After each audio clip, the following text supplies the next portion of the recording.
But to your point about genius, I would always look at somebody like George Lucas and be like, wow, how, it's because he's an alien. Maybe he's an alien, man. No, but like I think they're just They're here. There's always people that kind of like move through time. Like back in the 20th century, it was Albert Einstein. It's like there's always one gene. In our time, we have George Lucas, Elon Musk. Yep. I guess Bill Gates, but Bill. Yeah, whatever. He's one of the lizards. Bill's one of the lizards for sure, dude. He's one of the lizard people. He's definitely one of the lizards. He even got that like coy lizard smile, like. Yeah.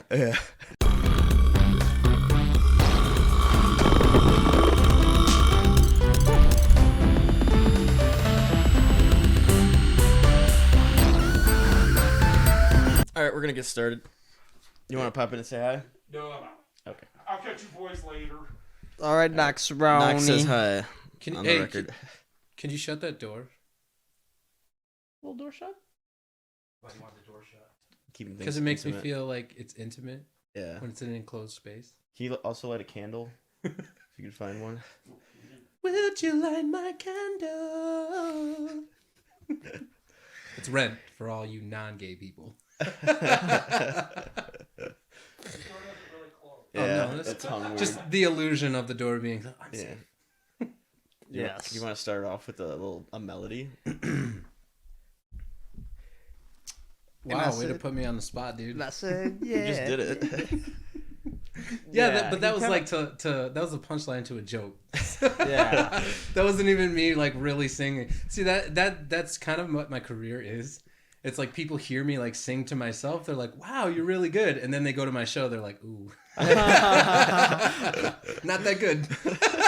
Dude, it has to be tough to nail it live, man. Honestly, Yeah, I would move it a little closer to your face. Just keep it a fist away, as Rogan would say. Fist away. One fist. playing live has always just kind of been second nature to me. I love being on a stage, so being on stage, that's not the part that I worry about, but being able to sing well when I'm not on, because it's like all adrenaline, once the Right. adrenaline hits, that's the key. It's like, autopilot. I'm not even a good singer. It's just all the adrenaline's like to the vocal cords and that's it. Yeah. But, when I actually like get more nervous about my voice when I'm in an intimate setting. So when you're like, hey, give us a melody, I'm like, ooh, everyone's watching me. I never do this. All two of you are watching me. And our 4 viewers. Unlikely. We're here with Trev Whitcomb. Woody, whoa. What up? Hey. Singing extraordinaire. Oh, extraordinaire. I just told you I wasn't that good. You're just being humble. Just so people don't think I'm like completely self-deprecating, I'm pretty confident in my voice. Yeah. So He knows he's good. I just have to be that harsh to keep myself humble, Yeah. You gotta Yeah. put yourself down sometimes. People who already know me are just like, this motherfucker ain't humble at all. He's only 5'3" and acts like he's 7 foot. Big personality. Yeah, and So, yeah, like you're kind of known for that, perhaps. yeah, I'd I would say. Yeah. I mean, you guys asked me to be on here, and I've watched some of your show, and like I know the people you guys talk to, and I'm just like, why the fuck did they ask me to be on here? Like, if you've come and seen me play in the show, like maybe you know me from that, but I'm literally just in everybody's circle being loud. That's how people know me. That's what we needed. We needed a loud guy on. Dude, that's Trev. totally fine. I always have something to say. Always have the energy to just be obnoxious. One time I stopped in the shop and bumped into you, and we got into like a 15-minute conversation about jerking off. And I remember it to this day.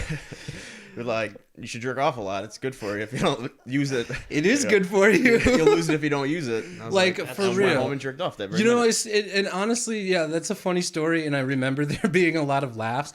But On a serious note. on a serious note, like so this is why people think I'm always so like aggressive. Is because like I joke about serious things, but it's coming from a very like heartfelt place. Yeah. So it's A like, lot yeah, of guys, people- jerk off. Make sure you have plenty of clean socks. But seriously, like take care shit- of your prostate because you don't want to lose that. You'll be 40 and it's gonna be hard to get it up. But So really, go jerk off. like right make now. yeah, and use quality lotion. Take care of your skin. There's always a serious note. For real, to every dude. jerk off conversation. See, we would be a better world. Like everyone's like, "Oh, comedy makes the world a better place." And it's like, well, you kind of have to know how to do that too.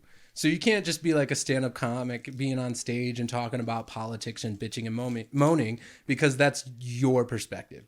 And you only designed, what you're saying to make people laugh. If the other side of that is you want to, educate people and, inform people, well, then you have to take the time to do that too. Mm-hmm. And so, big personality, but I'm actually very complex. There are a lot of reasons why I say the things I say and do the things I do. 75% of the things I say is just autopilot. You know? Yeah. Put words, send them. You are a pretty good thinker overall. I do. I'm very self-reflective, very self-aware, That's why, a lot of people are like, COVID sucked. I didn't do anything. COVID was great for me, man, because I think, even like the first month into it, I was like, isn't it incredible that for the first time in however long, the whole world had to stop for a minute. We all had to stop and focus on one thing. And it wasn't even as extensive as something like World War II or anything like that, where everyone was like, I'm going to die today. Right. It was more of a thing. It's like, okay, I got to, focus on me. I got to make sure that I'm healthy. My family's healthy. We all got to take care of each other, and because of that, and because of how long it took, it left me a lot of time to think like, yo, Trav, grow up. Yo, Trav, your communication style isn't working for a lot of people. Yo, Trav, work on your voice. Yo, Trav, work on your friendships with people. And so I think, spending an entire year to just, reflect has made me a better person. And I'm actually very confident about what 2021 is going to do for me because I feel like I'm a better person. Yeah. I mean, I got my hair cut, goddamn. Yeah. Yeah, I feel like I grew like a decade in a year. Mm-hmm. Something Definitely like that. went That's through for a lot. sure. And we needed, like the millennial generation needed it. And I know that a lot of us were out there hooting and hollering and being foolish in 2020. But, this generation needs an awakening. Like, guys, we all bitch about how our parents failed us, but we're not doing anything to, better ourselves. We're not doing anything to better our younger siblings or, the next generation. The next generation, that thing, I take very seriously, because everyone's like, oh, the generation underneath us. And I play a part in this too, because it's fun. Oh, yeah. Like, because I don't understand rap today, and I'm only 27. Yeah. And I'm listening to hip hop going, I can't understand what you're 12. Why are you talking about Zanny bars? Like, Right. So like we all kind of do this, but at the same time, the older I get, the more I realize like the generation before me failed me in a lot of significant areas. And I'm mad. I resent that. So I don't want to be that guy that gets to be about 40 and I look at 20-year-olds and go, you guys are completely fucking it up. Like I want to be in 20 years, I want to be able to say, look what we did for these kids. Mm-hmm. And now they're making our world better for us. They're making our world better for the generation underneath them. That's what I would aspire to be. So yeah, deep thinker, but... Can we talk about your swag for a second? My swag? First of all, the chain. Love it. It's new. Is it? It's new. Crispy. Well, I was informed that if you don't vote for Joe Biden, you're not really black. So... Oh, yeah. I heard that, too. So now I wear Tim's and a gold chain. They're dirty, though. So. I do like the Tims, too. I was going to say that. They're from Japan. White Japanese Tims, bro? Yeah, dude. You can't get these in America. What material is it? Is it it's leather. Leather. I'm pretty sure. So my sister, she sang on a cruise ship before all this shit happened. Yeah, I remember so hearing that. she was doing all that, but she was out there in Japan once and she bought these shoes and she came home, she gave them to me. She's like, work on your image, Trav. You got these these were nice boots when she gave them to me. And I just don't care about my personal image at all or material things at all. Like they're just fucking shoes, dude. Yeah. And I got a crooked left foot. It's going to be ruined in 6 months anyways. You got a crooked left foot? Yeah, I do. What does that mean? I was born with club feet and the surgery, the corrective surgery didn't work on my left foot. So it's just yeah. So I'm always a little you could catch me sometimes. Sometimes I'll just kind of be leaning and then I'll do one of these things. Little autocorrect. Yeah, dude. Yeah. The cross I bear. I've never noticed you walking. No, because in terms of image, I always wanted people to, I don't want people to think that, I have an ailment or that, I don't know, like whatever, it's a crooked foot and I have bad ankles. But, you know, if I need to run, I guess I'll have, yeah, there's got to be a good reason why I need to run too. Like, if you're like, there's a bomb in here and like, yeah, I'll run for that. But if like, hey, can you run down to the store? I'll be like, I'm going to take a walk. Right. And if there's a bomb in here, like, how long is the timer set for? Right. It's like Can I fast what walk? kind of brisk walk are we talking about? Ooh, yeah. It's like, no, run for your life. If you're on the second story, jump through the window. Yeah, I'm dying here. Just sipping my coffee. Boom. Yeah, but I don't want anybody, like, I don't, you know, talk about it. You know, I don't make it part of my personality, which is another thing that our generation does that I absolutely hate. Yeah. Like too. all of your personal, you know, struggles or whatever is like somehow part of your, yeah, it's like a part of your identity. Yeah. I have 9.5 fingers too. Not a lot of people know about that. When I was adopted, my parents didn't find out until 3 years later. What? Yeah, dude. Oh wow. It's like straight up. Yeah. Yeah. I think like, I have like seen it, but yeah. definitely something I don't literally- think Yeah, about. and you know, I don't talk about it. I don't need to talk about it. It's a finger. It does what it does. Like, and, Yeah. you know, like whatever. You got a lot else going on. You're a whole Dude, person I under do. there. Like, people are like, Trav, you're so loud and obnoxious. And why do you always have this energy? And it's like, y'all don't understand what I go through by myself. The world is a distraction from this craziness up here. So, Right. Yeah. Hey, since you brought it up, that cruise ship thing. mm-hmm. So she got stuck offshore at the beginning of the pandemic. Yeah. How did that all go Yeah. down? Dude, you know, the same way that everything else went down, when this thing jumped, everyone was running around with their heads cut off. And it's just, it's weird. Like, I remember it, but it was such a weird time. You know, it kinda was like surreal. everyone was freaking out, but I didn't feel like they should have been freaking out. Yeah. You guys are going to get canceled for having me on here. We're Doxed. gonna get canceled one way. Demonetized. That's our goal. COVID denier. Listen, I'm not saying that either. That's the real reason we had you on. Right. To hear the truth, Anthony Fauci is lying to you. You can't handle the truth. I can hear my buddy Adrian just seething right now. But yeah, so like, you know, she was on the cruise ship. She got docked. She sat there for I don't want to say 3 months because I feel like that was a long time, but at the same time, it could have been 3 months. Like 2 to 3 months. Like a Yeah, so solid it was a amount of significant time. amount of time. It was over a month at least.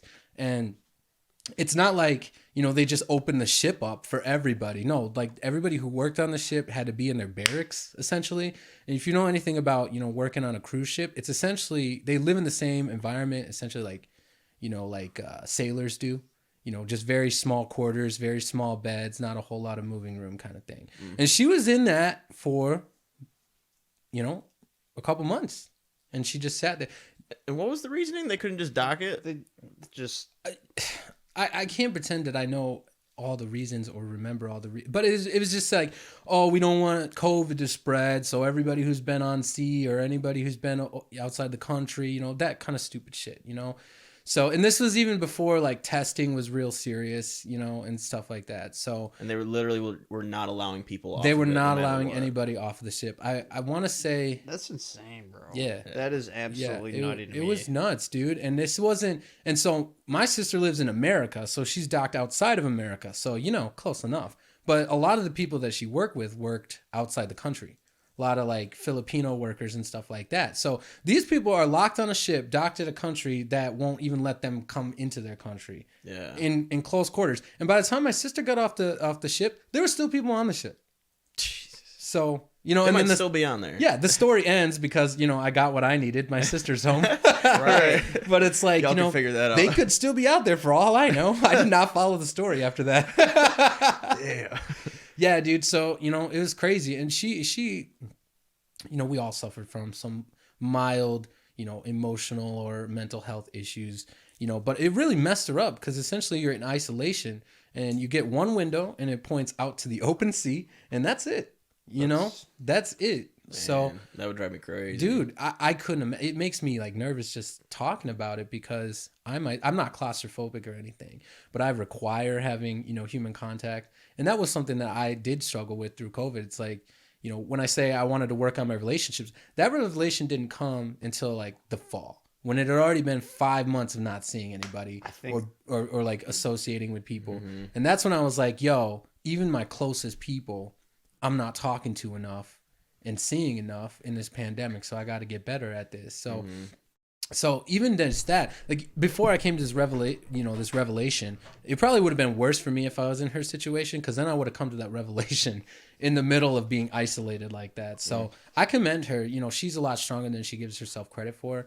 And it was really hard for her to bounce back, but I commend her for being able to do it. And not only that, you know, she spent time at home and then she moved to New York. Like I would have needed some serious therapy, dude. Like some serious therapy. You would have had to coddle me back to life. Yeah, dude. Yeah. But So yeah. how did they get resolved then? They just figured, okay, enough time's passed, we'll let them off. Well, you guys don't know my mother. But don't ever give my mother a task that she is passionate about. Because she Like will seeing her kid steamroll again. the fuck. Dude, she will move the heavens. And that's essentially what happened. She just calling everybody. Day and night, calling media outlets and day and night, putting out statements, putting out videos of my sister, being on the news. Like, her kid is on a ship, not home, and she needs to be home. Right. And so, you know, most of it was my mom. You know, and it's like, Your mom straight moved to shit. dude, my mom, I love you, Mom. Did she take care of the canal too? Oh. Dude, seriously? Okay, so this woman just ran for school board in Belvedere, and she, you know, she's like on the school board or whatever. I don't understand the politics, but she's on the school board. She tells me the first time, she's like, yo, I'm gonna run for school board, and I'm like, so how soon will you be in the White House then? Like that's how crazy this woman is, you know? And it's like, I grew up with that. This is the person that raised me. So I've seen a lot of crazy shit. This is the type of person that says, oh, I'll adopt 10 kids and can I get half of them with special needs? She adopted 10 kids? Yeah, I'm one of 10. I had no idea. Yeah, dude. Yeah, Holy because I don't talk about it. Yeah.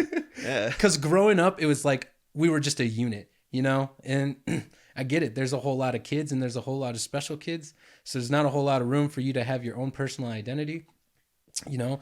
And then I quickly, around 14, I decided I wanted to be my own person. I need attention.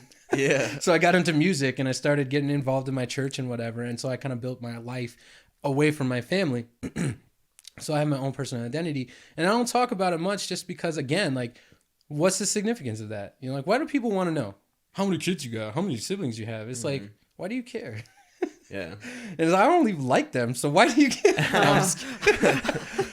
It's a very complicated family dynamic, but That's really interesting. yeah, dude. And I look at it more like, how has my dad been married to this woman for 35 years? Just holding on for the ride. And it takes a very special kind of man, so, I talk a lot about how the generation before us kind of failed us, and in my circumstance, my father didn't have a father. So he was already on a curve when it came to raising men, and he's a very good man, great work ethic. Like, my mom is a very complicated person, and he has been by her side through some of the most ridiculous things you could ever ask anybody to be, involved in. And so I love him for being such a caring and loving person.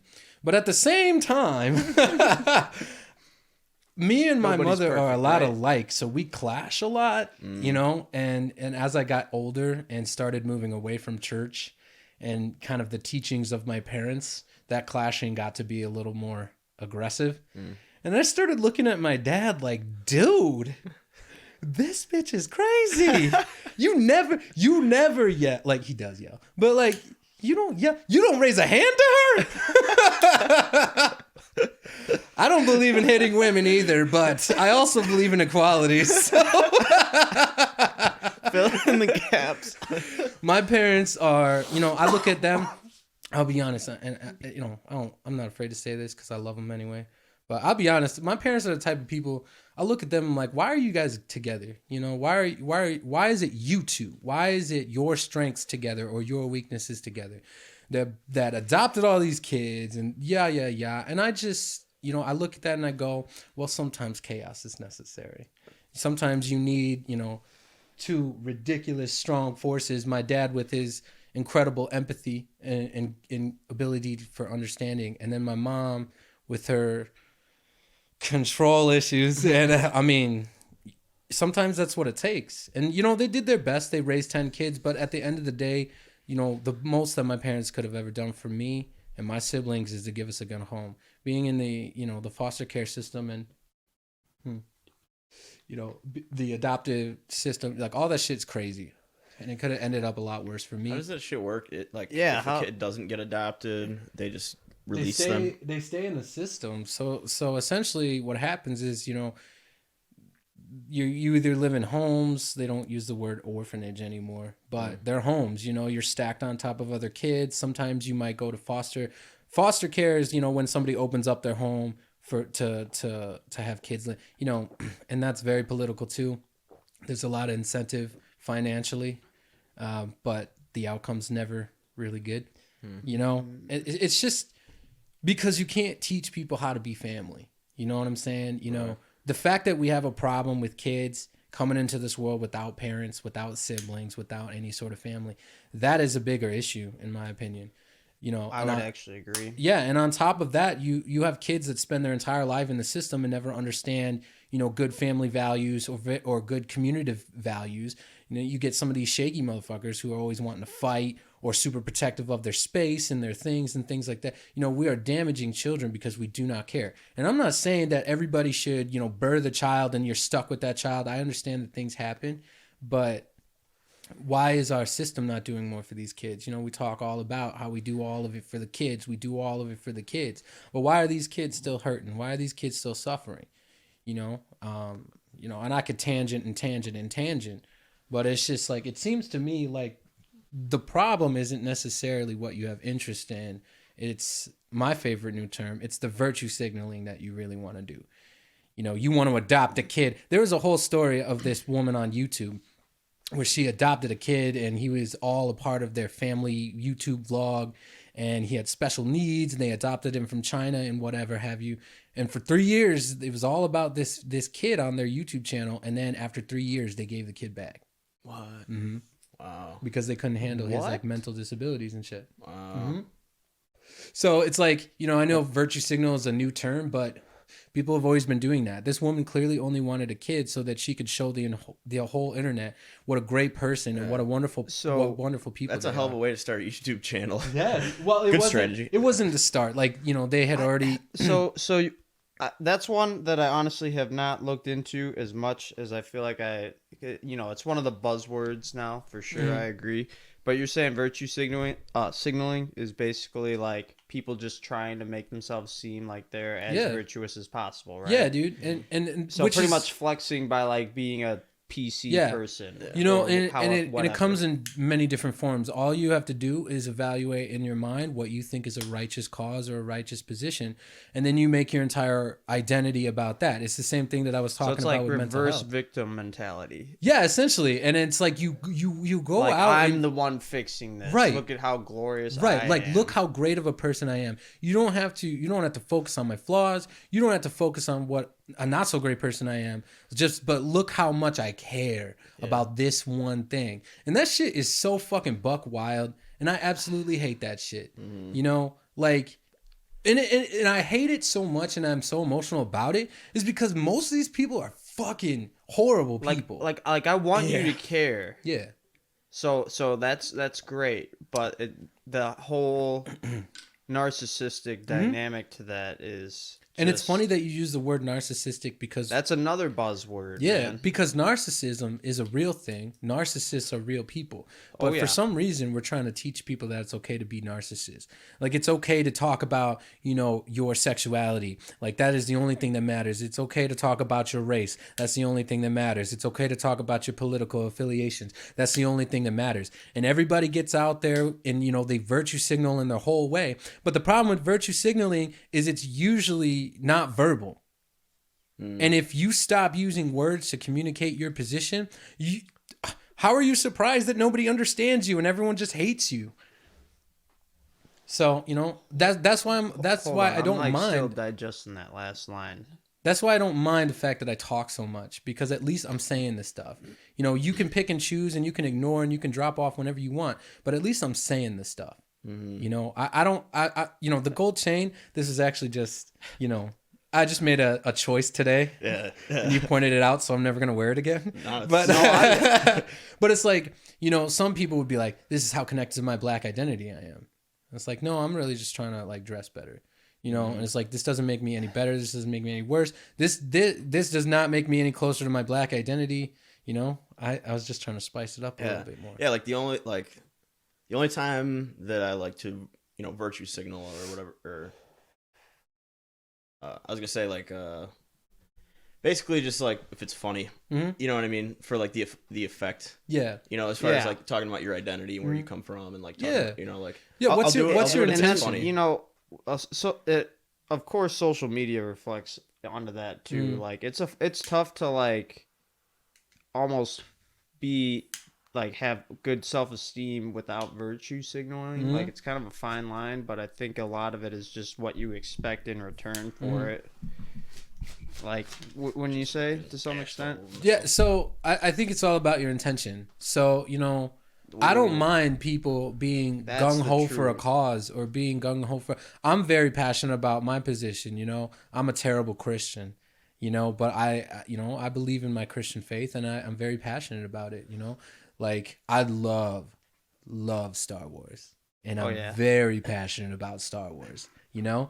But you don't see me coming out with a Star Wars t-shirt and being like, you guys need to love Star Wars. It is the greatest franchise. And seriously, Disney did not ruin it. If anything, they made it better. Love Star Wars. And you're like, no, I like Star Trek. Whoa.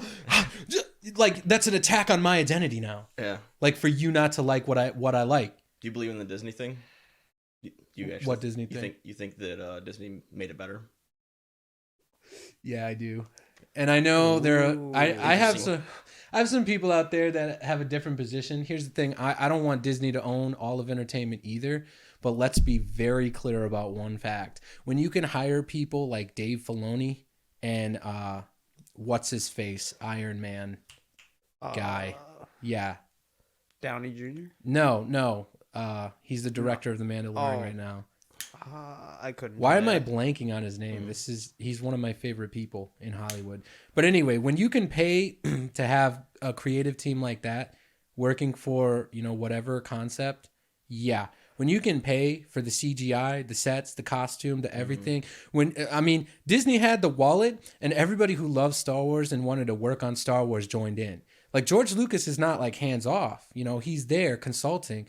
And I just started watching The Bad Batch, and just like Disney is bringing out a lot of the canon that was hidden from the general, like, you know, fandom. You know, everybody loves Darth Vader, everybody loves Luke Skywalker, but it's like, you don't know the story of Joe Costa.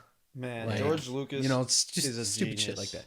George Lucas is a genius. Like, Yeah. I don't get into movie stuff too much, just because that's just how my brain works, I guess. But I love dude is I love acting. Think of, I love to love create stuff like those characters like that, man. Like that's okay. So like, you know, because I'm into that he it. made something so likable, Dude, when you look at like what Star Wars was when he first developed it back in the 70s, a lot of this stuff that Disney's doing with Star Wars, he created like back in the 70s, back in the 80s.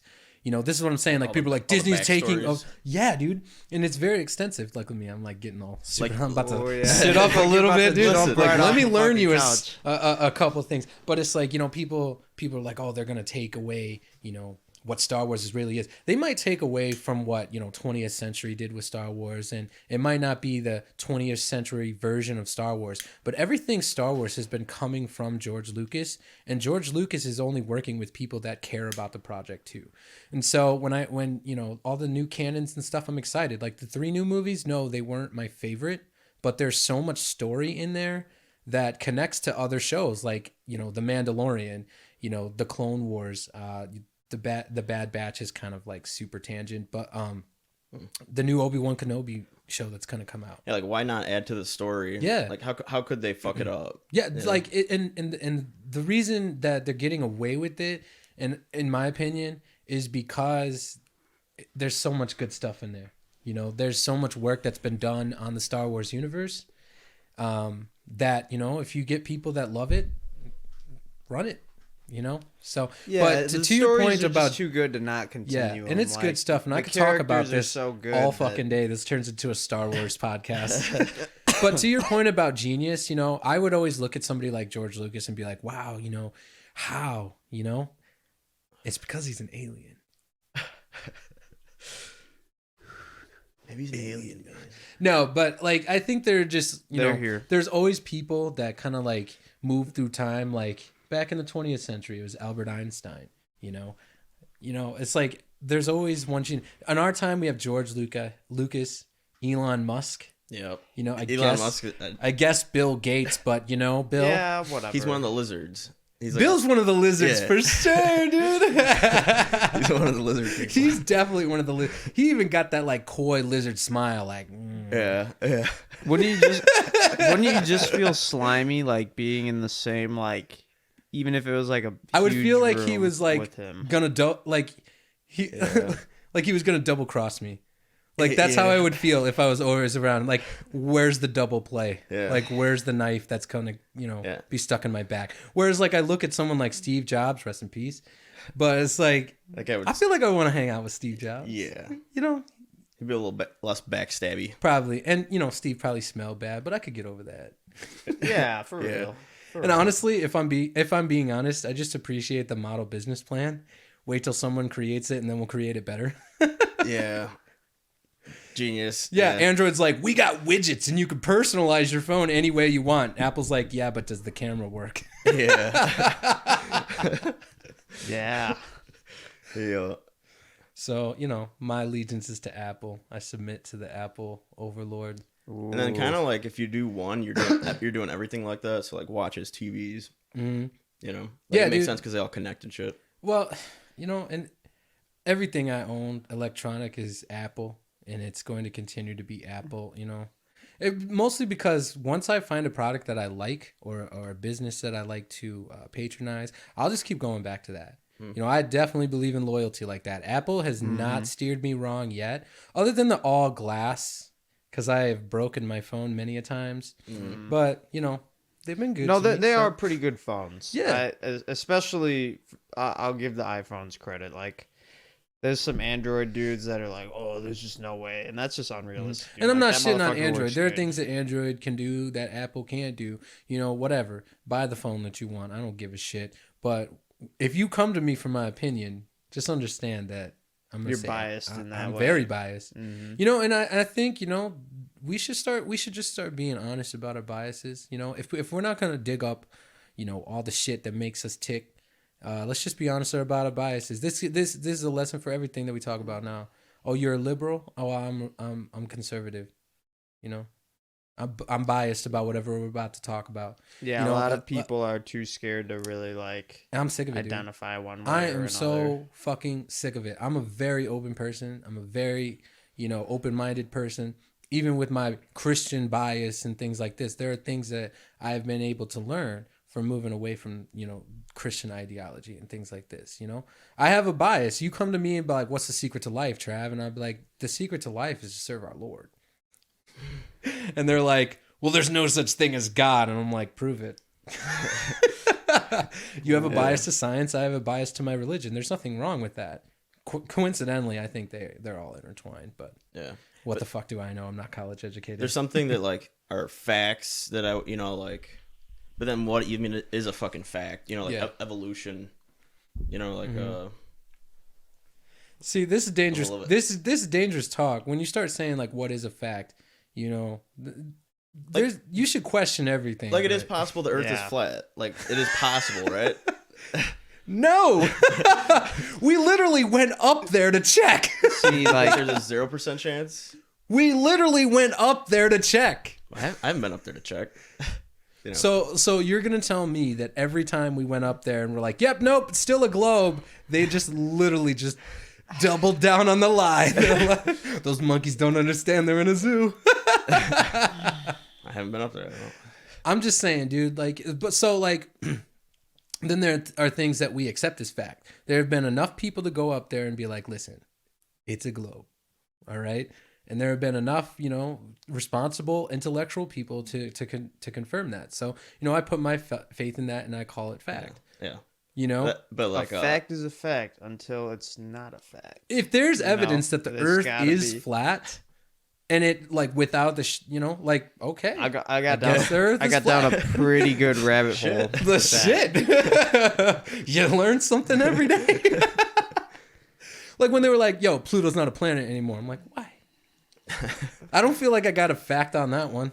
And I know some science geek is going to be like, well, actually, Pluto's not a planet because... Listen, Pluto was a planet in the 90s. Leave it alone. Travis, do you have that as a go-to? Do you have your like fact check? Like, I'm not a fact checker. Like I said, I say a lot of stupid shit. It's I funny say to a lot of interject stupid that. shit. But, you know... Like evolution, you know, like I believe in evolution, but to like what extent, and like the fact that it's possible that we didn't evolve, you know. I don't think that anyone's theory is the correct one. I don't think it's possible. I don't think it's possible for us to ever know where we came from or how we started. Yeah. Like, Yo, how the fuck do we have like the internet now though? Think about because that. like as time progresses, okay. Like just think back of like, let's say there were like a clean Earth and like I don't know, maybe like 5,000 people kind of like us. Mm-hmm. How the fuck would we make a goddamn internet, Bro? You know, I don't have the answer. I Zero think idea. that, you know, that could. My only thing was I'm mumbling. I'm stoned.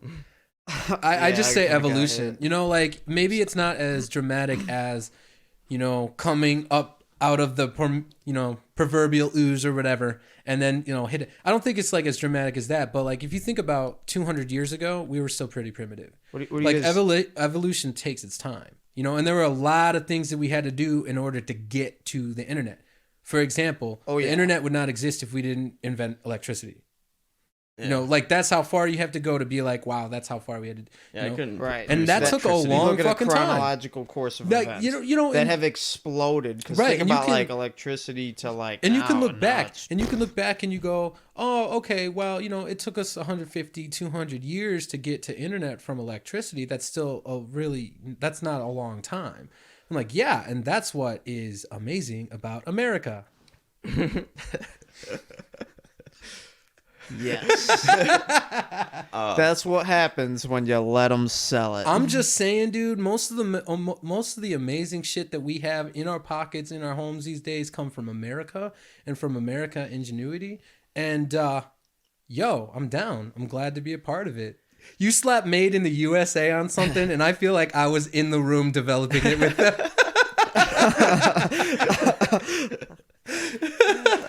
And that's not to say like other people in other countries aren't doing shit. Yo, Japan, keep pumping out those game systems because my PlayStation 4 sucks, and I'm waiting until the 6 comes out to buy the 5. So, you know, like people are doing shit, but America, dude, without us, the modern world as we see it today probably would not exist. Real talk, facts. Fight me, commies. Yeah, for sure. Nah. Yeah. That's just how I feel. Yeah, those are some of the people that bug me the most are the like people that don't support capitalism or like I guess appreciate the value of it enough. Yeah, well, you know, the argument it is so fucking great. The argument to live is in so a stupid, civilized and this is world, something that I dog. had to learn through COVID Yep. too, because everything got peak volatile during COVID, as in terms of politics, at least for me. And you know, I had to realize that me having these conversations with people are not helping. All right, I see things in a very different way than the rest of the. Okay, I'm a conservative. You guys caught me. Oh no! Oh no, kick him out. Yeah. You know, I say that just because most of my I like what I believe in comes from the conservative side, but I can go liberal on a lot of things. Oh, you know, stuff like that. But things got like peak volatile that if you say things like that in 2020, you know, people will come for your head and shit like that. And I just got to a point where like, why am I trying to explain myself to you? You literally do not care what I have to say. You don't care that, you know, all you care about is I said I'm conservative, and that in your mind identifies me in a negative way. Mm-hmm. If you're not even going to give me the chance to talk about it, what is the point of talking about it? So when people come, you know, say stupid shit like capitalism is horrible, and I'm why? And they don't want to have that conversation, I just leave them there.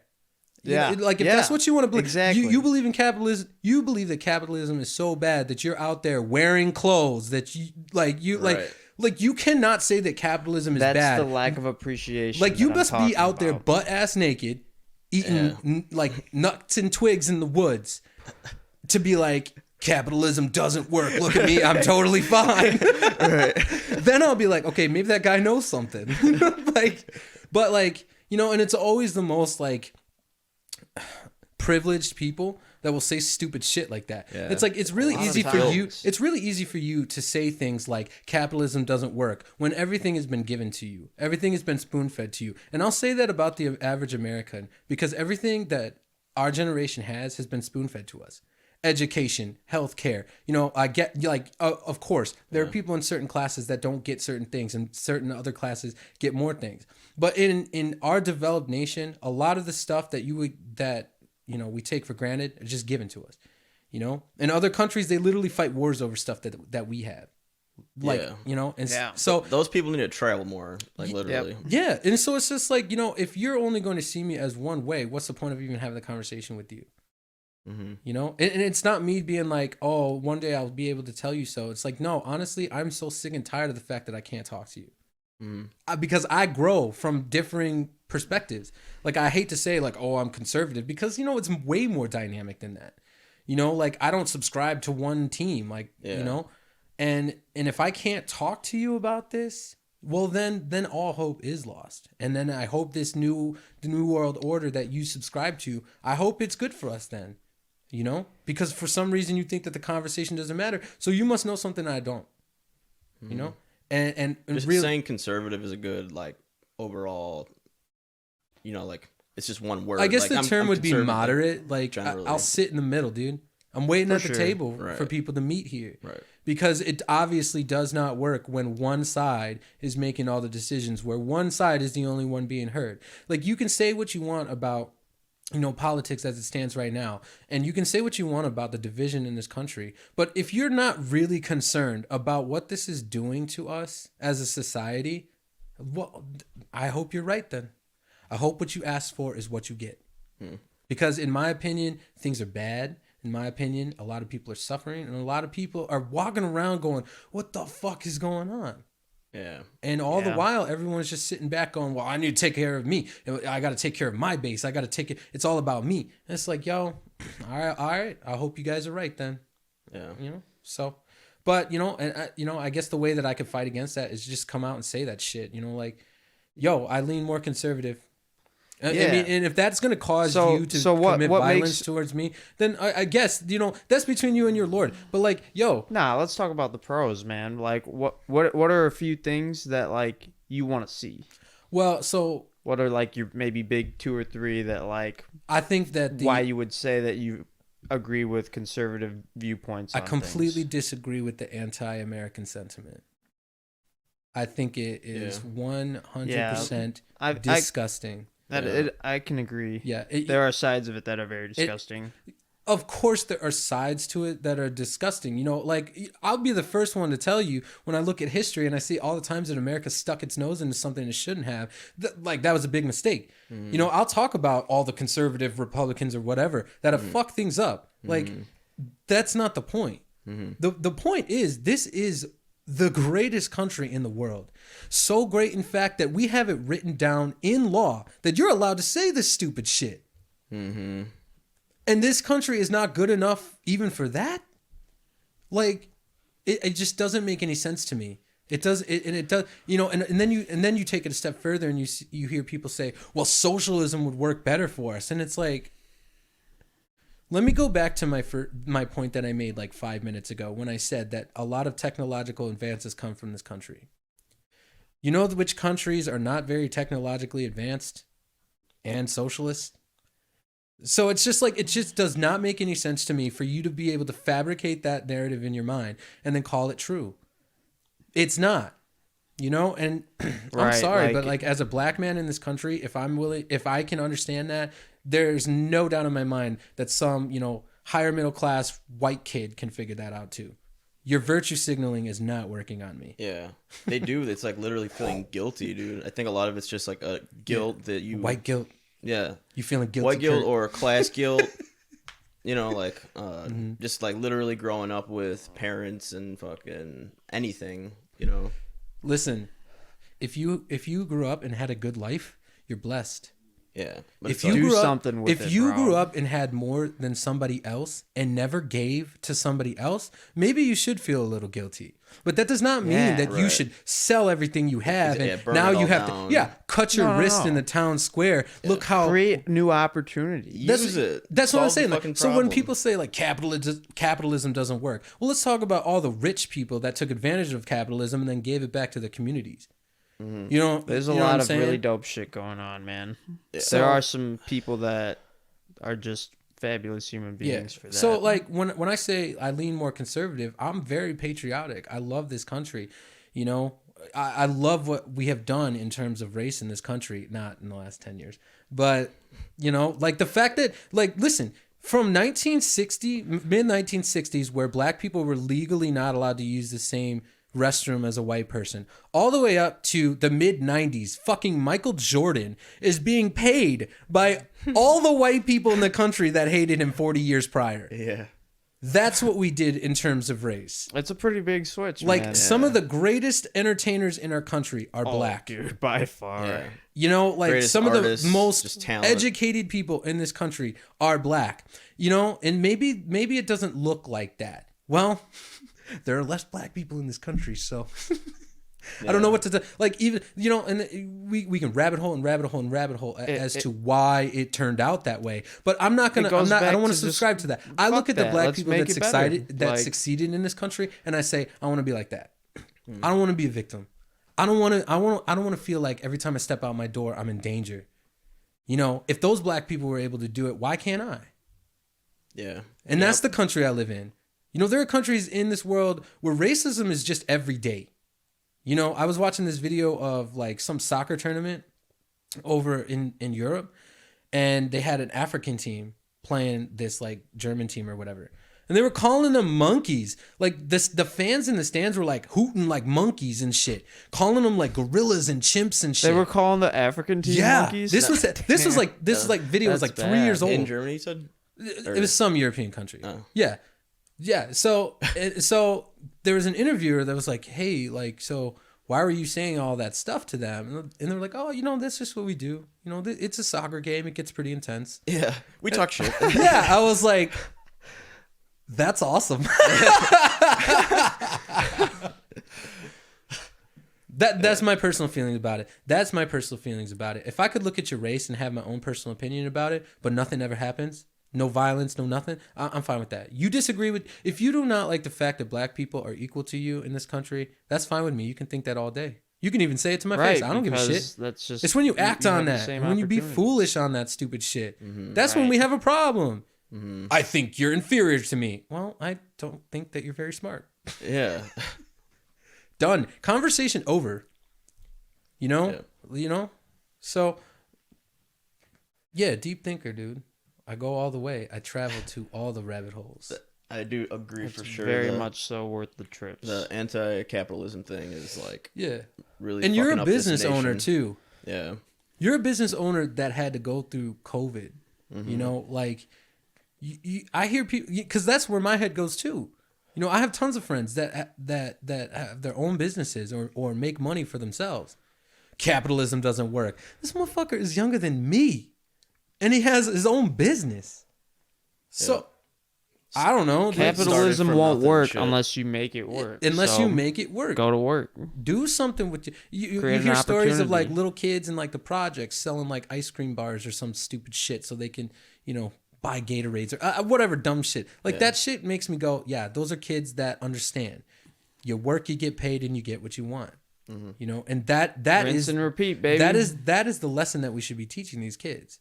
And Anyone if you can be successful. right, and if you don't like how much money you have, if you don't like the fact that you can Fuck around and you can fix it. live life on easy mode, if you don't like that, why don't you start dispersing some of that wealth and privilege that you have? Because these are the people that'll virtue signal all day and say capitalism doesn't work, but they will never put a dime in the McDonald's children's fund. All right. You know, Yeah. like, Yep.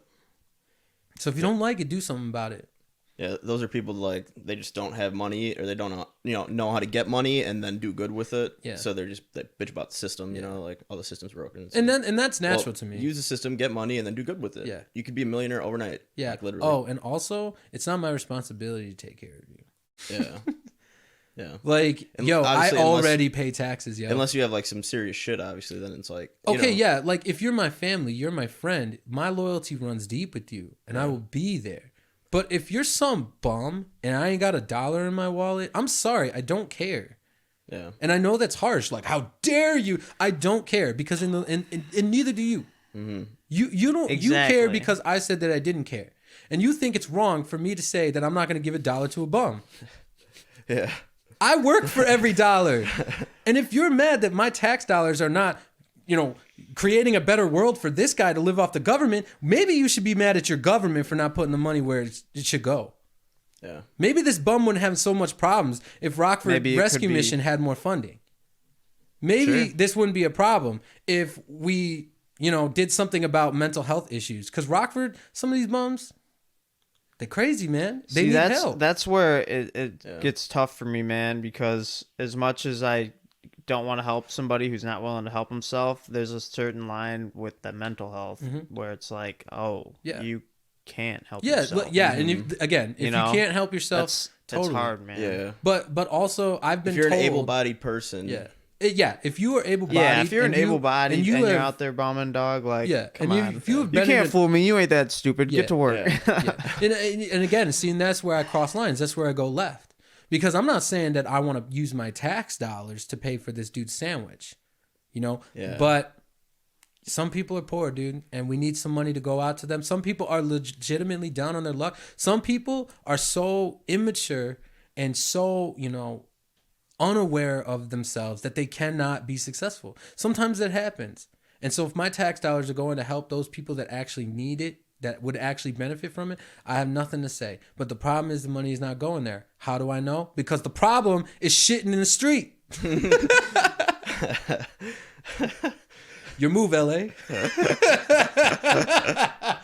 Oof. This is why people don't like me. San Fran. It's because I say that shit. I know it makes people uncomfortable. I have a friend in Oh, San I love Francisco, it. and he literally took a picture of like kitty litter on the sidewalk next to one of their buildings, Yeah, bro. and they like put that out there instead of fucking porta potties. And they're like, you guys can defecate here. Which is so unfortunate because in the 90s, I don't know about you guys, but I remember viewing the 90s, LA in the 90s as the most magical place in the world. Like, minus that whole Rodney King thing. Pretty much. But in the LAPD, like, minus that. But, like, California LA had this. always seemed like a fairy It had this tale, image dude. of like it's supposed to higher be than like- life. Like you could come out here if you got skill, you have ambition. Like this is LA, and you can be a part of this. Like that's how I always viewed LA, And if anything else, you go out there and you live by a beach. Like if anything, and now you look at it, like it's undeniable. People are literally taking pictures of people and video of people taking a shit just on the sidewalk. Not even just on the sidewalk. They made an app called fucking what was it? Well, it was a shit finder, a snap map or a crap map, I think, and it was like literally to document where the shit is. It was like an app. Didn't they have pictures? But you know what? Yeah, I think so.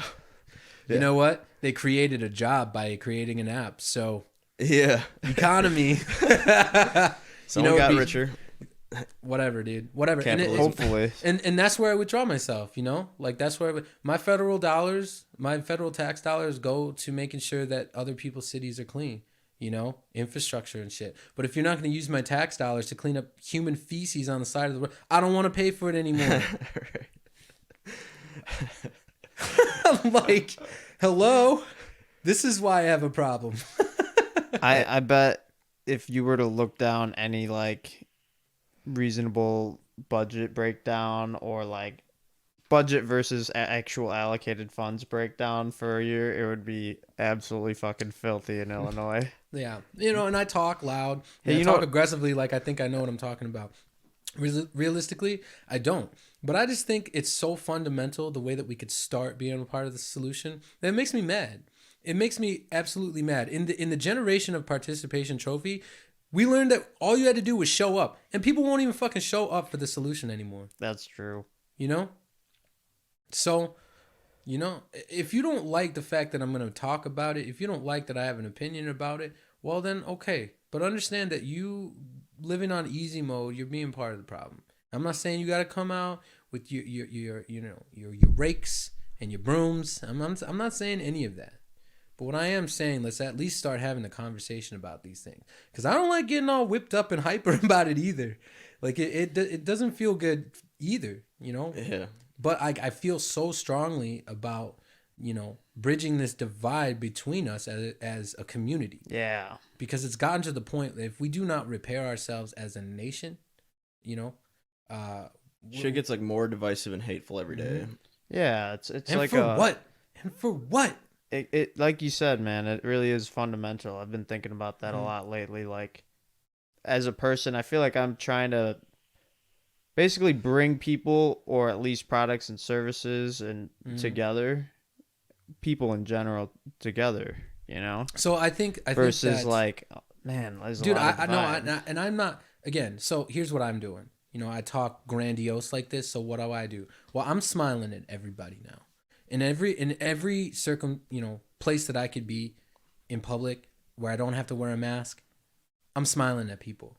And I'll try to smile big through the mask, get them cheekbones up over the mask. I like you, you know, like, because we need that. Yeah. We literally did not watch each other smile or look joyous for a year.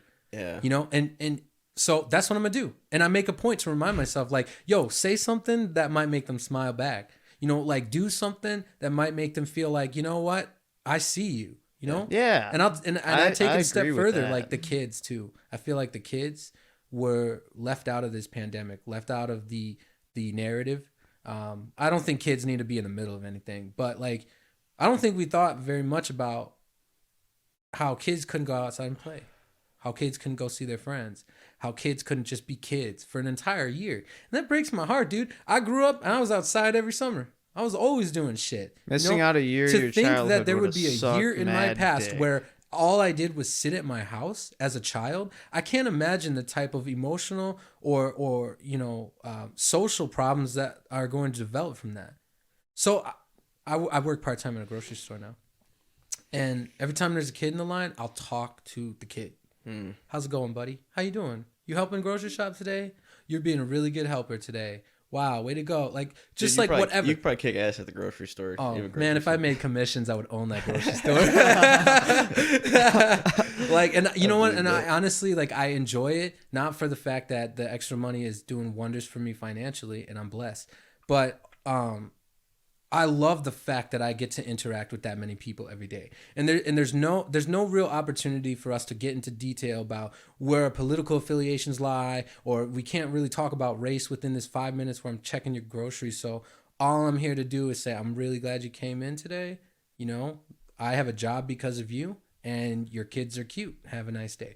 You know, that does wonders for people. And to think that somebody could have, like, Dude, that could have changed their day. How That could have big changed a their week. difference just being a nice person can. We can need, be, and that's what I dude. mean by And fundamental. You know, I people want to totally think agree, like, dude. I have to go out there and I got to start protesting, or I got to start voting a certain way, and I got to start. It's like, do the bare minimum first. Smile at somebody. Tell somebody you're glad to see them. Right. Because that's how we initiate deeper conversation. Yeah. You know, we've already established that we're cool with each other right here. So maybe we can take it a little deeper. And so fundamentals, you know, and you guys work in retail. You get to see people every day. You could just amp that up a little bit. Hey, how's it going, guys? Like whatever the situation may call for. You know, that's what we need. I always try and. And we'll do take that it the if next I'm step interacting. when I personally think that, you know, things are getting better. You know, I'll start taking the next step, whatever that may be. Maybe I have $1 in my wallet today. Give it some bum. I don't care. And for the record, I've given full, like, outfits to bums before. Not even joking. Not even fucking. So I was playing a show at District a few years ago. This is a long time ago. I was in a country band at the time.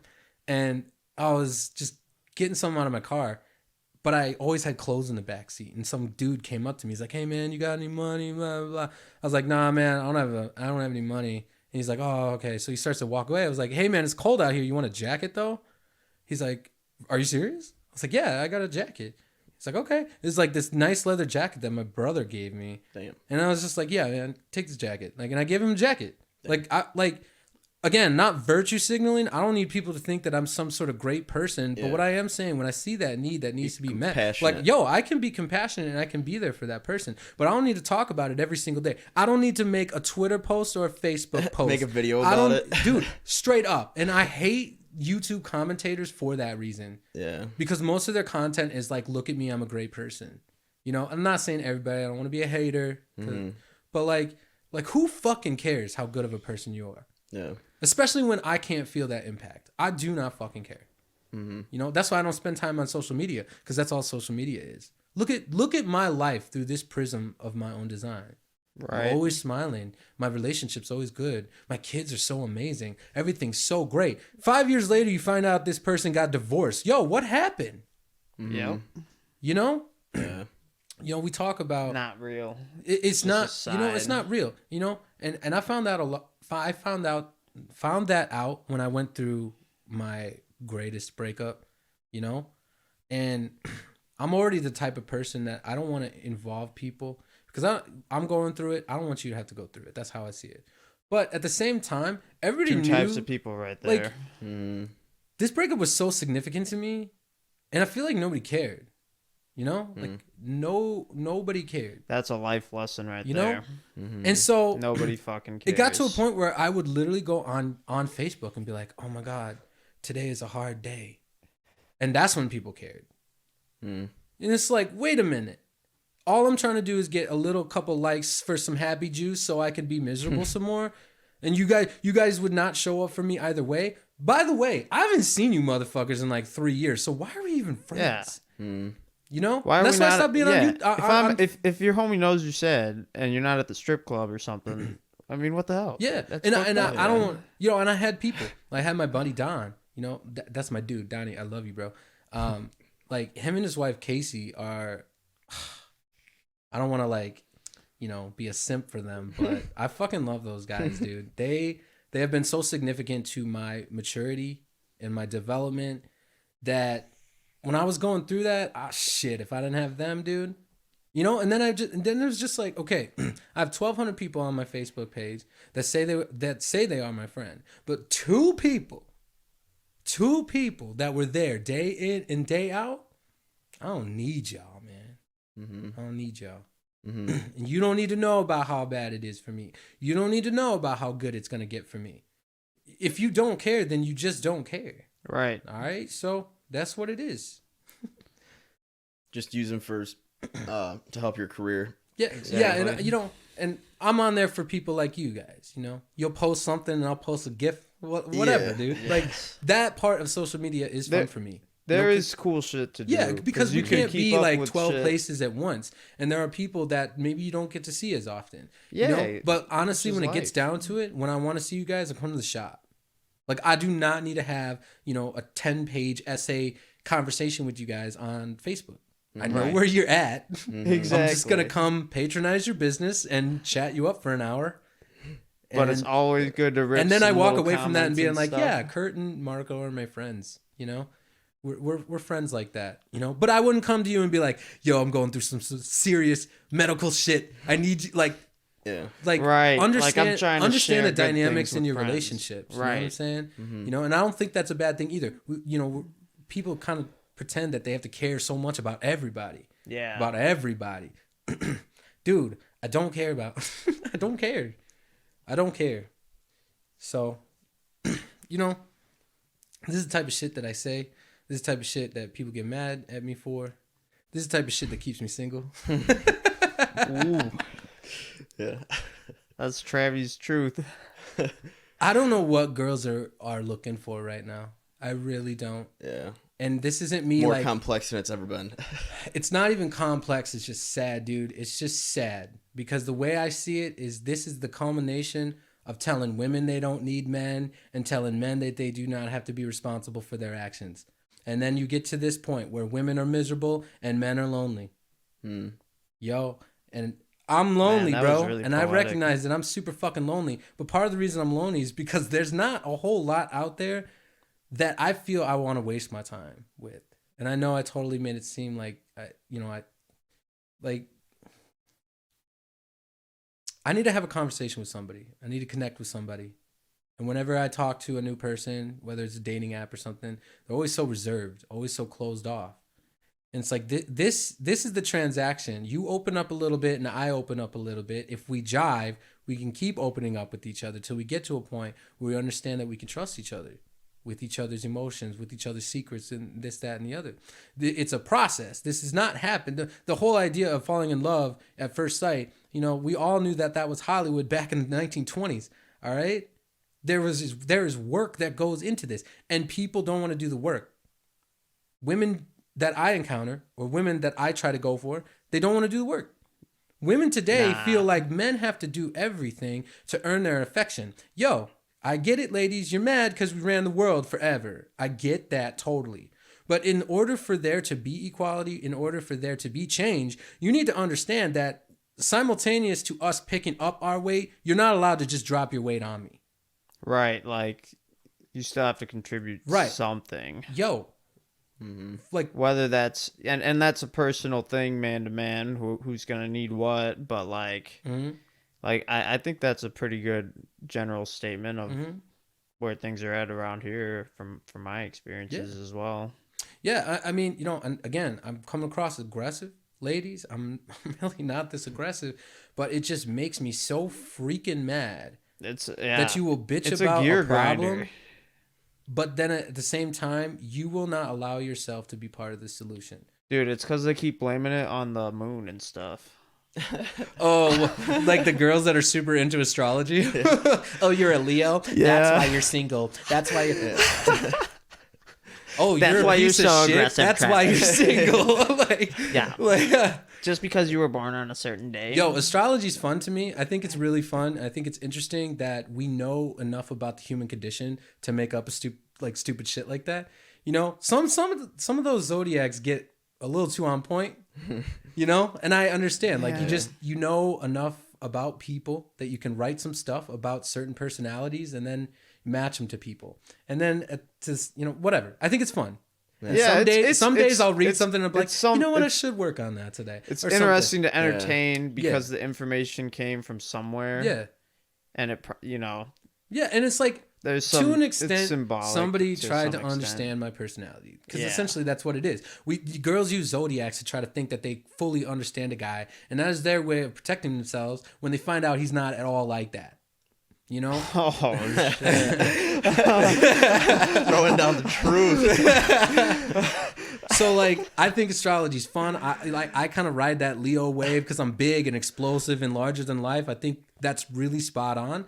And some of those zodiacs. So it's like a self-fulfilling prophecy at this point. Yeah. The zodiacs that are like, "Yo, Trav, you're gonna come into some money today." I'm just like, shut your bitch ass up. You don't know. Right. God told me that's not gonna. Such a bad Christian. But yeah, so ladies, listen, your zodiacs are fun and they're cool, and sometimes you can match up like that. That's cool, but you need to ditch that shit. All right, in general, yes. And if you want a man, this is the big one. I'm solving dating right now. Drum roll. If you want a man that takes an interest in you, you need to take an interest in him. Whoa. And if you're not interested, just say so. Yeah. What you are looking for is companionship. What you are looking for is someone to partner in life with. That's what you can talk all day about how independent you are and how sexually free you are and this, that, and the other all day. But bitch, you are still lonely. It is in our DNA to have somebody with us. And unfortunately, that takes work and it goes against your narrative. So don't be surprised that you're still lonely. But if you want to fix it, it's super easy. Be selective about who you want to talk to. Give your 50 and see where it goes from there. Oh, and pay for dinner because... Yeah. I always pay. I do as well. But I've been getting a couple tabs picked up lately, and that's actually kind of nice. That's so nice, dude. And not for the reason girls think. Like, I don't see a girl throw her wallet down and go, "Wow, she has a job." I see a girl throw her wallet down and go, "Wow, she investing in my time today. Right, Like, exactly. She actually I gives a shit enough to reciprocate her few bucks in to fucking get dinner. Or you know how whatever, many or you know how many $250, $300 dinners I've bought? I don't make that kind of money. But it, I have dude, significant credit card debt for a reason. oh boy. Like, you know what I'm saying? Like, you know, that's what I would do. I thought that was the way to a girl's heart. You know, that was the narrative, right? You got to pay for dinner. You got to buy the stuff. You got to make her think that you can financially provide, right? That's what a man does, right? And at the end of the day, now I it's realized like- I'm just fucking broke and still lonely. Because on the other side of that, we're telling women that they do not go out with the man unless he pays. Yeah.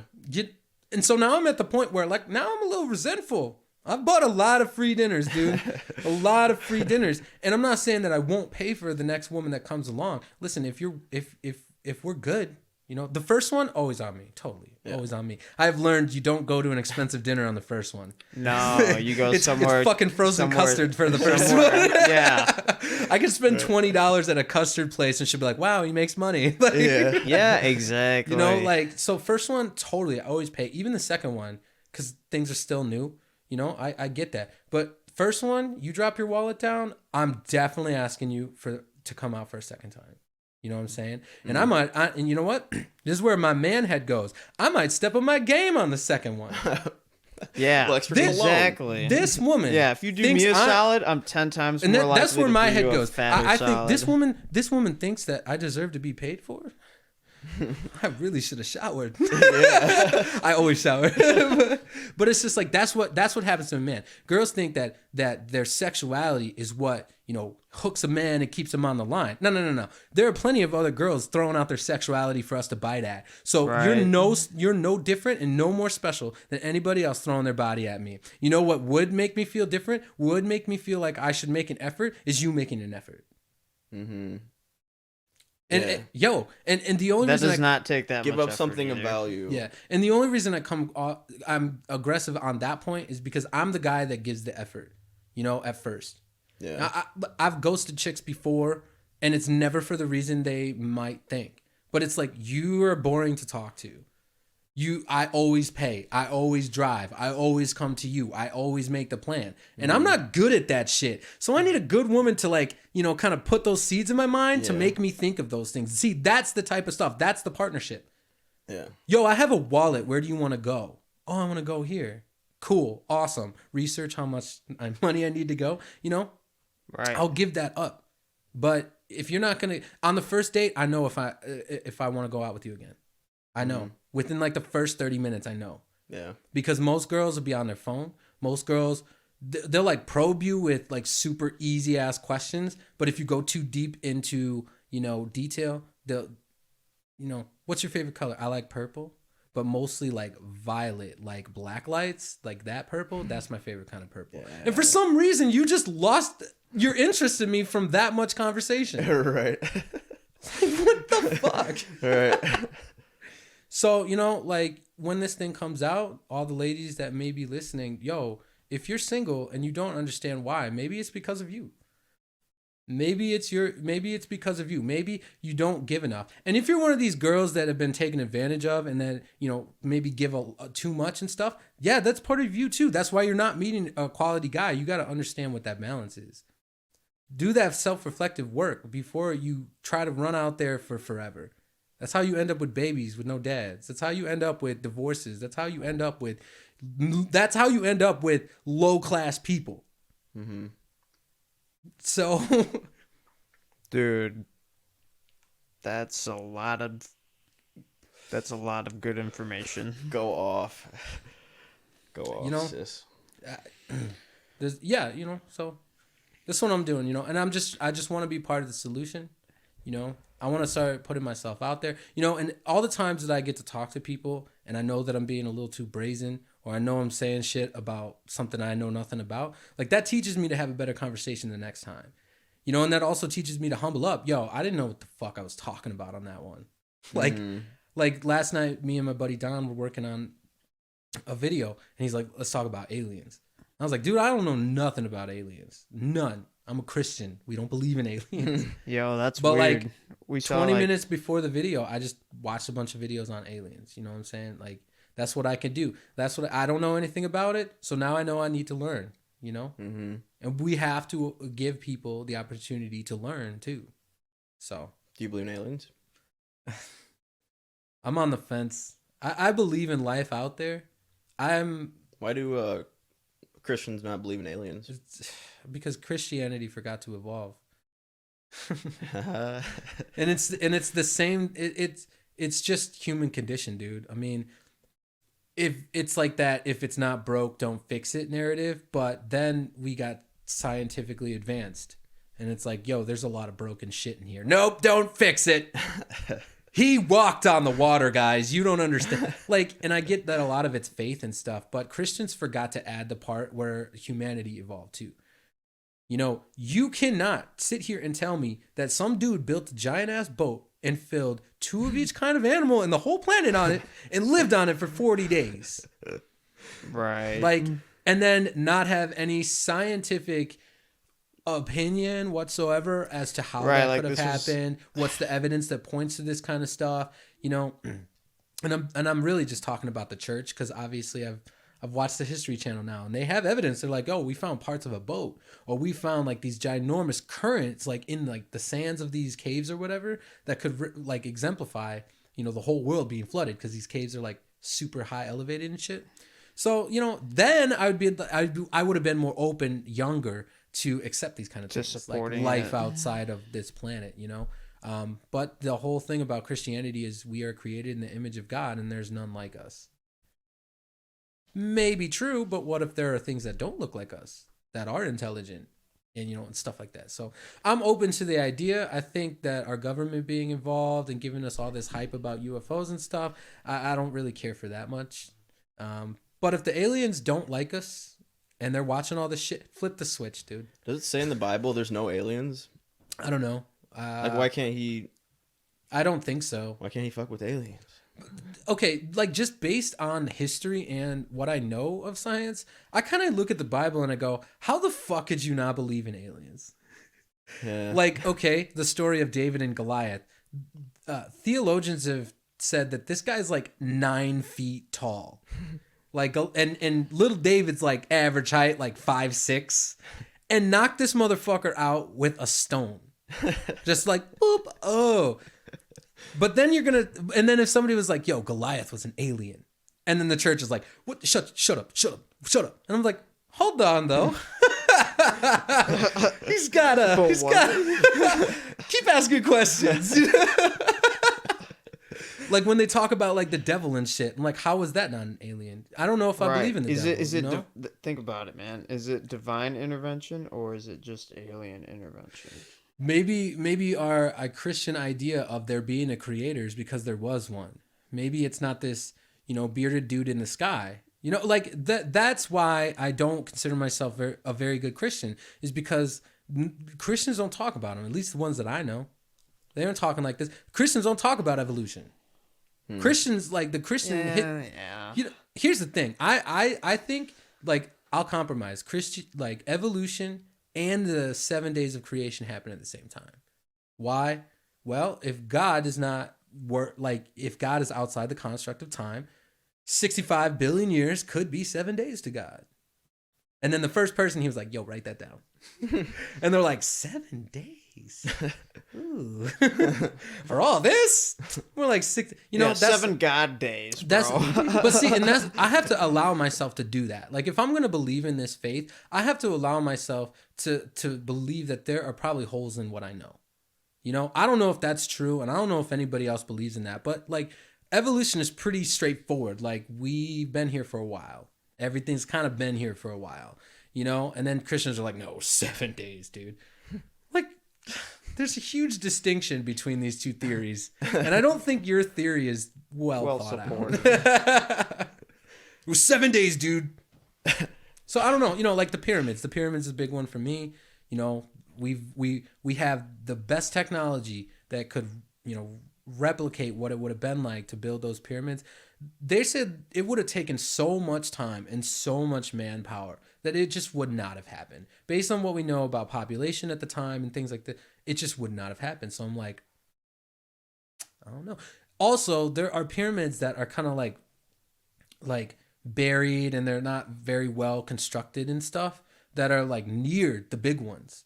And so to show like there were pyramids that were attempted to be made and they're significantly smaller than the bigger ones.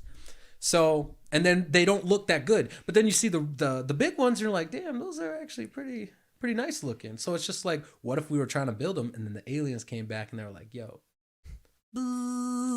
wow, let's put a dead guy in it. So I don't know. I accept my faith. But I also accept that science could teach me a couple things. And, you know, as far as Christianity as a religion goes, I think that y'all are way off base. And I think that you guys are going, I don't know.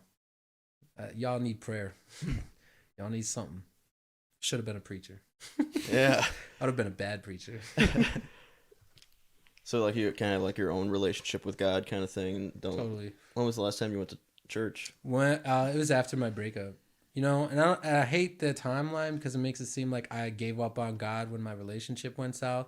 But I really think that God just kind of opened my eyes to reality. My breakup was significant in the way that it showed me that I was viewing my life, you know, wrong. And so the breakup happened and everybody in the church kind of took her side and, you know, nobody was really there for me. And that made me want to be like, okay, fuck you then, God. And a couple times I did. I was like, fuck you then. But then, like, I always came back to my faith, you know? Like, I always came back to it. Not because it gave me some sort of supernatural answer to a question or anything like that, but at least it was there for me. You know, I talk about how I felt really alone. Like, I only had a few people there for me in a very prominent moment in my life.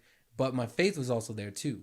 You know, I learned a lot about myself and I learned a lot about what it means to be a Christian. And I'm sorry, but I just don't subscribe to the rule book anymore. You know, the don't get tattoos, don't sleep with a dude. You know, I'm not saying I sleep with a dude, but like, you know, Yeah, all but that if you extra do, who shit. fucking There's a cares? reason why they call it the Old Testament. Okay, because it happened a long time ago. And to further that point, there's a reason why in the New Testament it says that the new law is to love each other and accept Jesus as your savior. That is the bridge between you and God. So, When was the new one written? it was written after the death of Jesus by his apostles, Matthew, Mark, Luke, and John. When was the old one written? That was like super early religion back in like Moses days, Abraham days. Yeah. And much of the Jewish religion is still founded by the, you know, kind of rooted in the Old Testament. So, you know, my whole breakup happened. And I was like, why do you care about all this stuff, God? Why do you care that I say fuck all the time? And I feel fuck. That word, I feel that word, you know? Like, and I just sprinkle it on everything. Motherfucking fucking fuck. I fucking love that word. You know, it's like, why would God, the creator of everything, even give a shit that I say fuck? Why would God give a shit that I'm addicted to nicotine or that I got tattoos? You know, I thought that, you know, God would care about my intention and God would care about my character a lot more than that. But a lot more than how people are going to perceive me. You know, oh, you smoke, you smoke weed, you can't be a Christian. Why? Where's that written? And why? So are you telling me that Jesus, the 11th perfect man, Thou shalt not thou smoke shalt not weed. smoke weed? It's the 420th Yeah. commandment. Yeah, the 10 Commandments are like the Constitution. 4.20. He's just sitting up there amending them. Another one. But you know, like, I don't know. I kind of feel like weed has gotten me closer to God, to be completely honest. Like I smoke weed spiritually, man. It really has done something for me. But like, I don't know. Like, why would God care about, you know, that kind of stuff? So that's kind of where I stand. And the church is kind of that too. The church is like a virtue signal in and of itself too, to me, because the purpose of church is community fellowship and, you know, the advancement of the kingdom of God.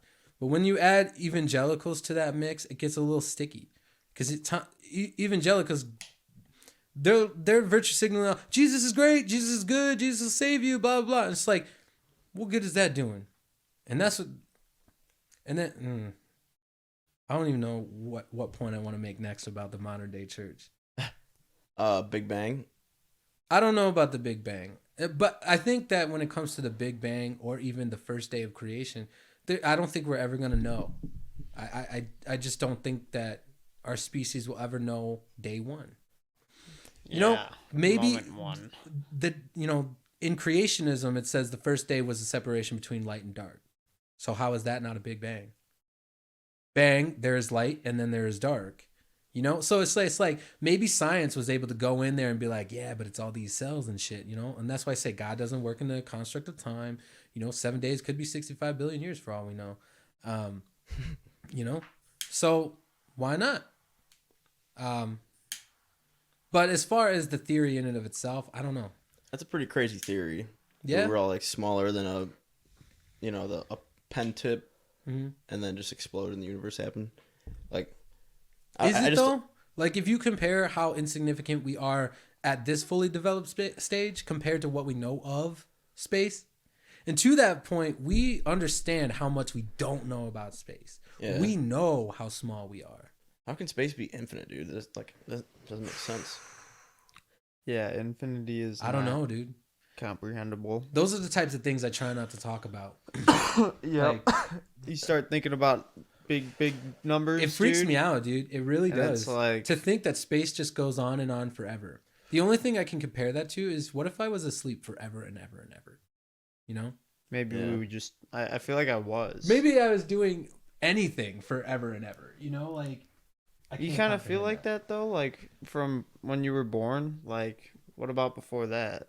I really Just like to asleep think forever and ever. I really like to think that we were created for a purpose. Maybe it's not as romantic as the Christians made it out to seem. Ooh. Maybe it's not as devastating as the Muslims like to make it seem. But you know, I like to think that however we got here, something decided that we needed to be here. Something decided that we needed to evolve and continue our existence. And, you know, one day maybe that's something we'll decide when we're done. But to think that we're just this You know what I think? our purpose is? coincidence, that's super arrogant, in my opinion. I am pretty arrogant. I'm very arrogant too, dude. But at least I'm positive about it. Positive arrogance. Yes. I'm created in the image of God. I'm beautiful. It's coming from a good spot. Yeah. Intentions. Yeah, dude. You know, so I have nothing against Christianity. I'm just so against the fact that people don't want to be a part of the solution anymore. You know, the modern day church was like, how do we get people in our doors? Oh, we'll put a bunch of lights and make a super huge music production of our worship, and people will come for a concert, and maybe they'll stay for the lesson.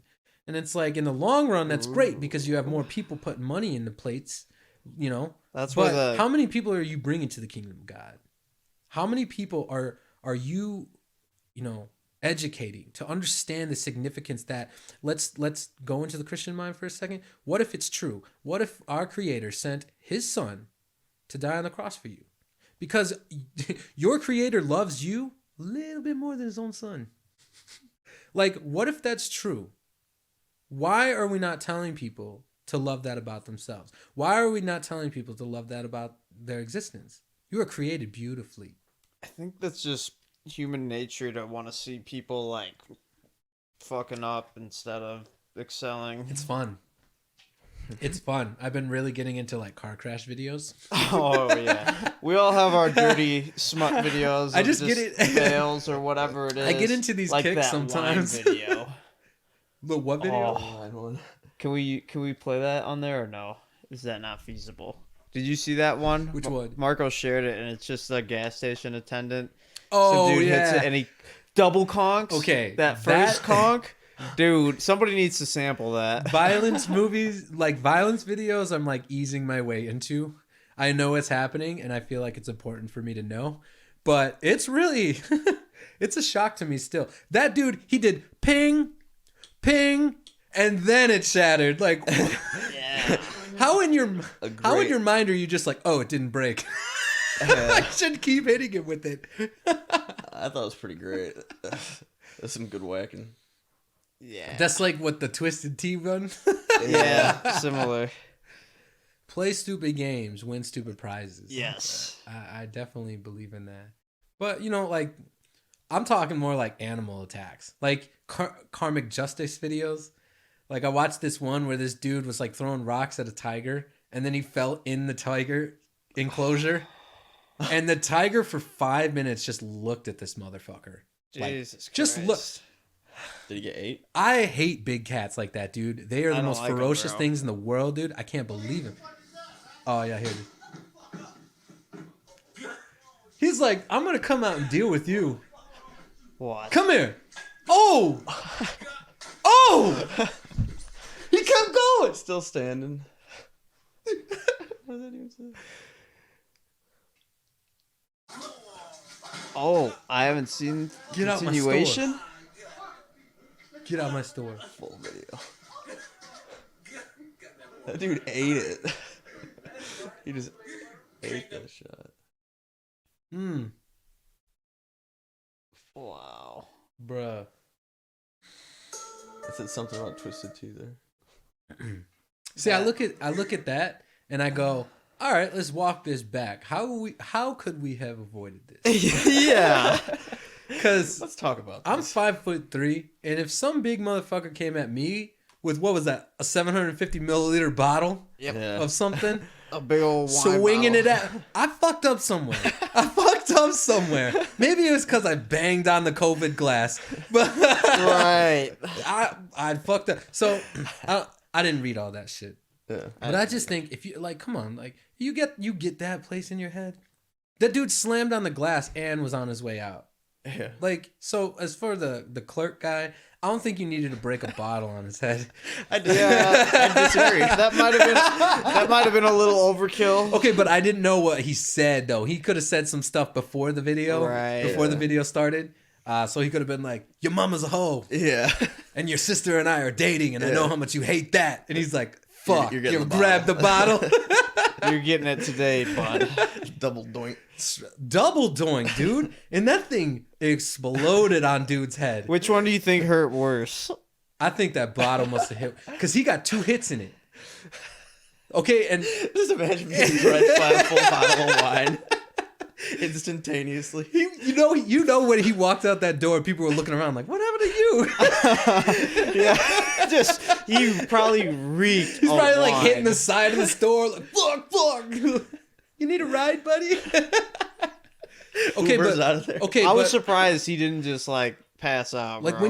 when you drop a glass bottle and it doesn't break, you like look at it. Nothing is wrong with it, right? Right. Yeah. Nothing is wrong with it. Yeah. So judging by that knowledge, that That second hit had to have been harder. And you heard the sound. Donk! That hit him. That first one was a hitter for sure. So I have to assume that one hurt more. That's what he The grabbed Twisted as a Tea kind of weapon. like that. The Twisted Tea kind of exploded. Like whatever. Yeah. That But- was incredible as well. Yeah. So like I like the animal attack videos. I like the car crash videos. I like the police chase videos. Mostly because the police chases usually end in most of the police chases are just because people did something stupid. So it's like a guaranteed whatever you get. The roadway spikes. Those are my favorite. Just see some motherfucker launch in the air. You're going to jail. It's better than like NASCAR and other shit. Just watch yeah. that. I don't get NASCAR. I'm not a sports guy in general. I don't get it. Driving in a circle. I get it if you were the driver. 290 miles per. That sounds exciting. Yeah. Being in the stands, getting sunburn. That doesn't sound like fun. Drag racing actually sounds more interesting. Yeah. Right. Well, yeah, and that one, like it's quick. Who's faster in a Yeah. short amount Right. of time? That one makes sense to me Let's too. let it rip, dude. 15 seconds. Yeah. You know, whatever it is. Look how long I could drive my car. I gotta fill it up like 6 times though. But Yeah, and so much it needs a tire change. Like, Yeah, Jesus like, for Christ, real, guys. dude. That's insane. yeah. So I mean, whatever. Florida, do your thing. All right. We love NASCAR. Come down here, boy, and say that. NASCAR. I don't know. So speaking of sports, LeBron James. Oh boy, What's he doing? he's just been lefty. Besides, lefty. like, Oh, okay. yeah. So here's what I want to say. I just want to. I want to make my point loud. LeBron James is not the next Michael Jordan. Ooh. LeBron James, not this generation's Michael Jordan. He's great though. Yeah, he's a great player. Great in his own way. It's because of I the don't- loyalty. I don't think Jordan he's- stayed in Chicago. Jordan is cooler. Jordan built, a dynasty in Chicago.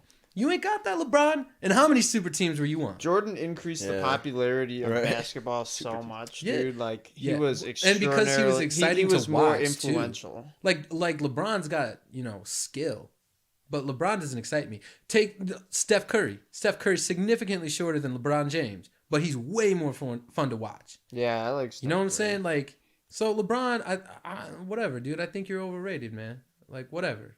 Yeah. Good player. Good player. What? Just be Plays pretty good no. ball. Good ball. Nah, dude. That's like the Tom Brady argument. Yeah, he's Like, okay, that dude. why the fuck did the Buccaneers win the Super Bowl? that really Why? mindfucked me, dude. Why? No one gives a fuck about their franchise. That's the franchise that you look at the end of the year and you're like, yep, Tampa Bay took 16th again. Yeah, Like, that's that franchise. And then you're going to try to tell me was that weird for one me- guy came in and changed it all. it was weird that Brady was even playing for them, bro. I'm like, really? He wanted to prove gonna- that he wasn't done. And whatever, I get it. But listen, dude, eventually people just don't want to watch you anymore. It's the Favre argument all over again. Like, eventually people just don't want to watch you anymore. And America's done watching you win. We get it. You win. Congratulations. Let's see some rookie get his knees blown out again. That's what I want to see. Yeah. That was pretty great though. Whatever, dude. And he's not exciting for me to watch. Like, he's nothing special. I don't care about Who's the best Brady. quarterback? Right now, I don't know. I mean, we didn't have much football last year. Nobody paid attention. Nobody cared. Yeah. So, I don't know. I'm not one of these Packer fans that are like, Aaron Rodgers is the... Listen, Aaron He's Rodgers great. is a bitch. I'm mad at this dude. This motherfucker... Okay, we get it. You're done playing football. Just come out there and say it. But he's making all this fuss about how he wants to get traded because they didn't pick this one dude and how he wants... Listen, dude, you were on Jeopardy one time as a guest host. That is not... that does not signify that you would be good on television. Just play your stupid game. Yeah. God, and you're just... And like, really? This close? Like, we're in May right now? You're going to try to fuck this up and ruin our whole 2021 season?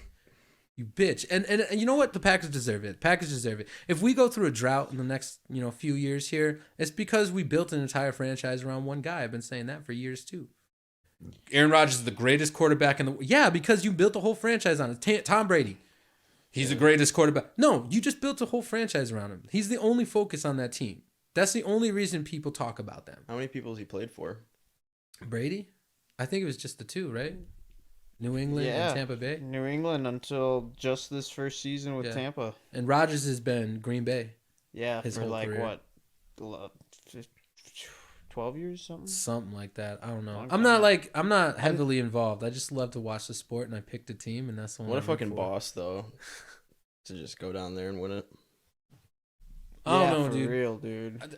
I don't know. And sports is kind of like questionable for me too. Like, I don't know. You kind of go a year with no sports and you're like, do I miss it? Yeah. Do I miss spending $75 on a jersey? Never gotten into sports. No. Mm-mm. It's just football for me. I don't care about baseball. I don't really care about basketball. I think it's an exciting sport, but I don't care. I'm really, I'm an artist, man. I'm really into art. Last few years, I'm really into politics now, but that really hasn't been good for my mental health, so I'm taking a break. Yeah. Exactly.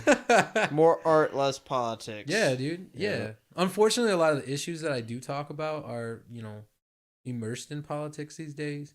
So I'm trying to find a way to like remove the politics of it all. But other than that, dude, music is my life. But I get hardcore about movies and television and stuff like that. I really want to try stand up. I want to see if I'd be any good at that. Yeah. I tried it one time at this bowling alley. And my mom's a stand-up comic, but Is she? yeah, and she's good. She's funny. Like all that shit I said about my mom, like she's a really funny person. but she did some stand up for a while. That's sick as fuck. But yeah, and I like she's funny, but I don't like her style because she's a little weak in my opinion. She doesn't say like the raunchy stuff or the hardcore stuff. Yeah. She's what I call storytelling style. You know, so she'll like That's cool. she'll build a story around an incident and then like sprinkle the jokes in that way. As opposed to somebody like me, I'm all just full of one-liners. That's it. Yeah. You know? Just So say a bunch of hilarious shit. yeah, dude, it's just like all I would do is get on stage and just start ranting, and people would either leave or they just die laughing. And then I'll be the next Joe Rogan where people are like, "Why the fuck do you listen to that guy?" For real. Yeah, but I tried it one time. My mom did this open mic thing, and I went and I wrote some jokes down. And I got up there, dude. That was the most nervous I'd ever been in my life. I've been on stage since I was 11 years old. This was like maybe 3 or 4 years ago. And I got up there just like vibrating. Could not remember my jokes. Because I also hate that. Like I'll watch a set and I've watched people like come up there with their notepad to like remember. No, be a professional. Yeah. So I wrote all these jokes down an hour before the thing. And I didn't get a single one of them out, dude. Fucking choked.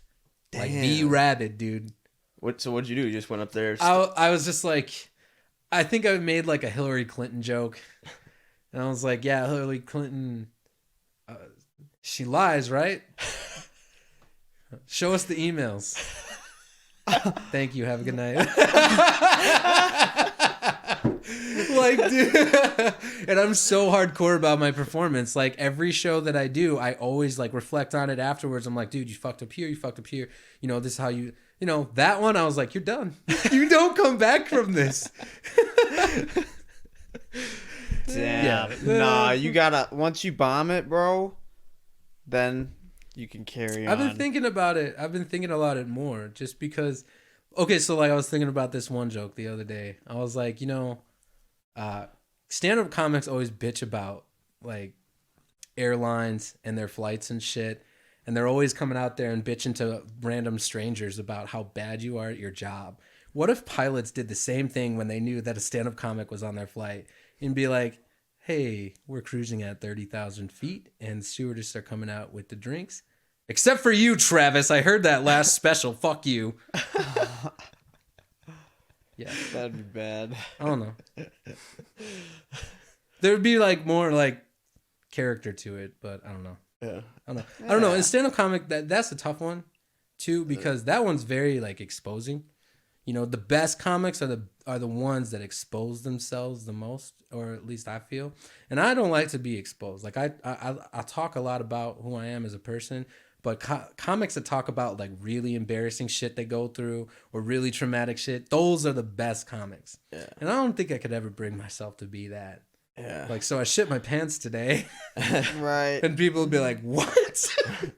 Oh. Have a good night. Who's your favorite stand-up? Right now, Joe Rogan. nah. And I like Joe Rogan's stuff. I just watched one of his shits, the Kendall or the Caitlyn Jenner one. Yeah. And it was a quick video, but I've never considered him like one of like the greatest stand-ups. No. Well, and you know, he's been in the thing for a long time. He's been in the industry for a long time. So respect, because he obviously knows what he's talking about. But, you know, he has his one thing. And his one thing is to act like he's super high. That's it. And sometimes he does like his intense shit where he starts yelling shit. And when he starts sweating, that's when I know he's just like full send. We're not backing off from this. Mm-hmm. And I respect that. I do. Yeah. So, you know, Good like He's kind of an animal, yeah. I like the comics that stand up. So like Jim Gaffigan, in my opinion, the fact that you can be that funny and hardly curse, that is impressive to me. So I super like Jim Gaffigan. You know, Dave Chappelle, I don't like Dave Chappelle, and I'm going to piss people off, but Dave Chappelle appeals to the black crowd with his jokes. And I know a lot of white people like him too, but he makes a lot of jokes about situations I can't necessarily relate to, you know? I grew up here. I can't either, you know? but I find it hilarious. Yeah, I like find it he's hilarious. funny does and it he's a really great good. performer, and I enjoy him. Like his Sticks and Stones. So Sticks and Stones, I can relate to that because now he's talking about stuff that I'm witnessing every single day. You know, his early stuff with the Dave Chappelle show, I didn't really find it funny. Yeah. But Sticks and Stones, I was like, damn, dude, you're trying to get canceled. Yeah. Respect. Dude. Yeah. Like you're coming out and saying all the shit that people are losing their jobs for. I This respect dude's just that. out there talking. Mhm. Like it's not like he's has shit memorized or like Sure, is a stand up at sure. all. He's just like fucking like spitballing. It seems like, and Yeah. then just fucking. And I'm sure he's got like some shit planned. Like I'm sure he's that way he's one every day. He might be like the most natural Yeah. stand up comedian. You know what I Yeah, mean? and I you know I respect him, but you know, comedy, like you know, I think there's an actual art to comedy that a lot of stand up comics, you know, don't have, and you know it's unfortunate, but. Mike Birbiglia, he's like the storytelling kind of guy, and he's super fucking funny, kind of like a self-deprecating kind of style, but like yeah, you know, there's an art to it, you know, and like comics with no delivery. You know, when you hear delivery, you think about like how they say their joke. But then there are comics that deliver it in such a natural way, like Dave Chappelle, that you don't even see the punchline when it comes. Mm-hmm. And he might be saying stuff to build up the punchline that you're giggling at. Like that's delivery, dude. You know, it's not just the punchline. You know, so you know, a lot of comics don't think about this. Kathleen Madigan, she's another one. She's kind of trashy, like in a Midwest kind of way. But I like her a lot too. So, you know, I like a lot of comics. There's not one that I'm like, I super think that you're the best comic ever. I like Daniel Tosh's stand up. I know that all of his stuff is literally scripted. Like he will literally do the same special every single show. So he'll put out the special and it like not even mix up the jokes. Damn. Like but it's like funny. Yeah. You know, but He's gotta be one of like the only or few that does that. yeah. I don't. Someone write his stand up. Is he still working? I'm worried about I him. don't know. Yeah. I don't know. What's he doing? I can't assume that he's having a good time lately. And if he is, like, He's probably doing just fine. Maybe he's. I don't know, relaxing a dude. It's little. Hollywood, so you know how biased they are over in Hollywood. Yeah. Yeah. I want to talk about it so bad, but I don't think people feel the same way about it. Hit it. I think that all of this flooding of black movies and actors and content, I just think it's for the wrong reason. It's another way of virtue signaling. Look how many black people we can hire to do all these movies. That's stupid, dude. Like the black actors that earn it, you know? The black actors that I just feel like, you know, we're just meeting quotas now. It's not even just black. It's like everything. Like every show has to have a queer person or a trans person. Every show has to have multiracial relationships. Every show has to be, you know, and then on top of that, they just push like liberal narratives in those shows. And it's just like, A dude, major production is like a breeding ground for I'm like virtue really trying to signaling. say this correctly without coming off as a race traitor or whatever. But it's just like, you know, the identity politics in Hollywood, dude, it's just it makes it worse. You know, it just makes it worse. Like movies like Star Wars, you know, Finn is black. I don't care. Like whatever. Anybody can be black. Also Star Wars had black people in like whatever. That doesn't bother me. But the fact that we had to make like this whole storyline with Rose, you know, because she's a woman and we needed more women to be exemplified in Star Wars or represented in Star Wars. And it's just like when you just do it deliberately and shove it in your face, like, look at how great women are. It's just like, so how is this art? How is this art? I have no problem with strong women. I have no problem with female actress leads. I have no problem with this at all. But it's you trying to tell me that they are somehow more significant just because they're a woman or black or trans or queer or whatever. And it's dumb. And your movies suck. There's a reason why no one watched the Oscars, dude. Because this shit sucks. Yeah. These Getting movies worse and suck. worse. Yeah, and you know, and it comes down to like the writers. Like the writers have to be put in this box of what you can say and what you can't say, and you know, directors and it's just the whole thing. It's just like That's why I respect people like Daniel Tosh who just come out and he just offends Seth MacFarlane just comes out and just says it. You know, Quentin Tarantino, who's still saying nigger in his movies in 2020. You're like, oh yeah, Quentin Tarantino. Yeah. yeah. Like, I'm not saying that y'all should be saying the N-word or whatever, but I can also see how Leonardo DiCaprio, one of the greatest actors of our lifetime, saying nigger, that doesn't offend me. He's a character. Yeah. And that makes me believe in the character. You're gonna tell me that this dude's racist and not calling this guy a nigger? Like, Yeah. Right. you know what I'm Play saying? the Like, role. you know what I'm saying? Like, Exactly. that's what we're doing. Intentions, Like, man. I believed in Leonardo DiCaprio's performance because he was calling him the N-word. He was being a racist on screen. Yeah. That made the movie so much better. Yeah. It made me believe the plight of the slaves that worked for this man. It's historical. Yeah. Like, that shit literally happened. I don't even, because people say it's historical. Like, so I'm not saying like everybody should be calling each other the N-word. I'm not saying that either, but it's like, it's not historical. Django Unchained is not a historical movie. It was set at a historical time. Right. So during this time in America, people were called the N-word and blah, blah, blah. Right. But Quentin Tarantino's like, okay, so we're going to set it at that time, but we're going to make it about this totally badass black slave who ran free, saves his wife, and kills all these people. But you guys are going to be called niggers the whole time. And people are just like, yeah, I could get behind that. Like, that's awesome. That's awesome. Like, you're going to try to... art. Yeah, that's art.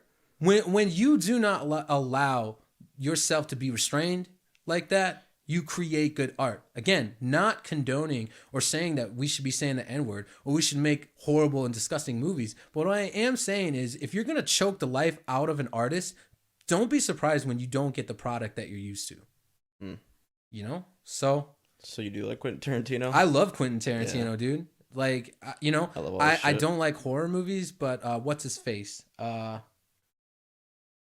Jordan Peele, who did like Get Out and stuff. I respect that. You know, Jordan Peele, he's making horror movies for black people. Like, I get that, dude. I get that. And there is a level of representation that needed to happen for that genre. Like, I get that. But at the same time, he made a movie about white people trying to kill a black dude. You know, imagine if he caved to this idea that white people are not allowed to say or do bad things to black people. You know, Get Out probably would have sucked. So, you know, of course we could toe this line, and creators and artists have always been the sources of controversy for how they, you know, express themselves. If you don't like it, don't watch it. Don't buy it. Yeah, and then you have to understand that there's something about, like, you can't really get more genuine than an ugly truth.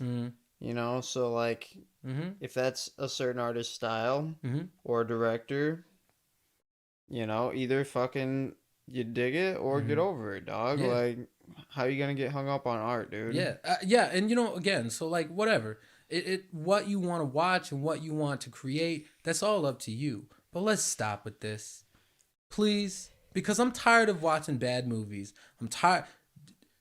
Network television is terrible, dude. Like, my parents watched that show, This Is Us. I don't know nothing about that show. But that show is just so pandering to a type of person. And the type of person is the everyday American that struggles every single day. I don't want to watch that, dude. And on top of that, the acting's not that great. The storyline's not that great. It does not captivate me. I get it. It's one of the biggest shows on TV. But, like, it could be bigger if you weren't so worried about not offending people. That's just how I feel. That's how I feel. If it's not about that, yo, correct me. I'm cool with being wrong, but that's how I see it. Make me a show that is just about, I don't know, not about, but just stop. People like us would watch it, but I'm not sure that it would be as popular or, like, you know, have that support. Like, I feel like they've tried that and they've decided that this bullshit sells more. How much more diverse do you really believe Hollywood needed to be? Yeah. That's how I look at it. Because, okay, so with all these streaming services, I get to watch a lot of shit that I grew up watching. There was this show on Nickelodeon called Ned's Declassified. I don't know if you ever watched it. But I'm going through these shows like, man, these are the shows I used to watch. In a lot of these shows, there are plenty of black people. There are plenty of, like, other looking people. There are plenty of there's been shows that I've looked at. I'm like, man, they had like kids with special needs on these shows and stuff. Like, how much more diverse do you need to prove we need like that we have to be? I don't get it. I don't get it. And this wasn't like, oh, black people in, you know, the background or anything like that. This was like black people with significant recurring roles, you know, actual lines and things like this. So, you know, I look at him like, why? Why do we need this? Denzel's one of the greatest actors of all time. Will Smith, Sam L. Jackson. You know, if anything, black female actresses need to be represented more. I can get behind that a little bit, but even then, you know, I don't think it needed to go this far. That's just me. Maybe I'm bitter. Maybe I'm being a hater, but I'm just tired of bad media. You know? Yeah, it's like fake art. Fake art, dude. It's pandering. That's what it is. Look, guys, we're so diverse. Look how diverse and how much we care. We'll make shows that look like you and talk like you. And it's like, your show is none of those things. Because where I'm from, all my friends are white. And where I'm from, black people don't necessarily like me. All right? Where I'm from, you know, we still kind of subscribe to gender roles out here. We're kind of urban area, you know, kind of have like old traditions and stuff like that. You know, it's just like, you don't look anything like me. You look like what you think I look like. You know? So, you know, I just think about that. My upbringing, like I went to Belvedere North. We had a large Hispanic, you know, student base, you know? Didn't bother me, whatever. And they like to sit by themselves. They did not like to sit with us, you know? So it was all like the Hispanic kids, and they all spoke Spanish to each other. And maybe that was their way of, you know, being a community and like, I don't care. I didn't go out of my way to be friends with them, but I knew there were Mexicans in my school. I have Mexican friends, like what, like whatever. Who cares, dude? That's what, you know, we never used to make it about race all the time. We never focused on what color somebody looked at, like, or what gender this person was, you know? And I think it's a goddamn shame that you try to make Hollywood into that. You try to make our movies and TV into that.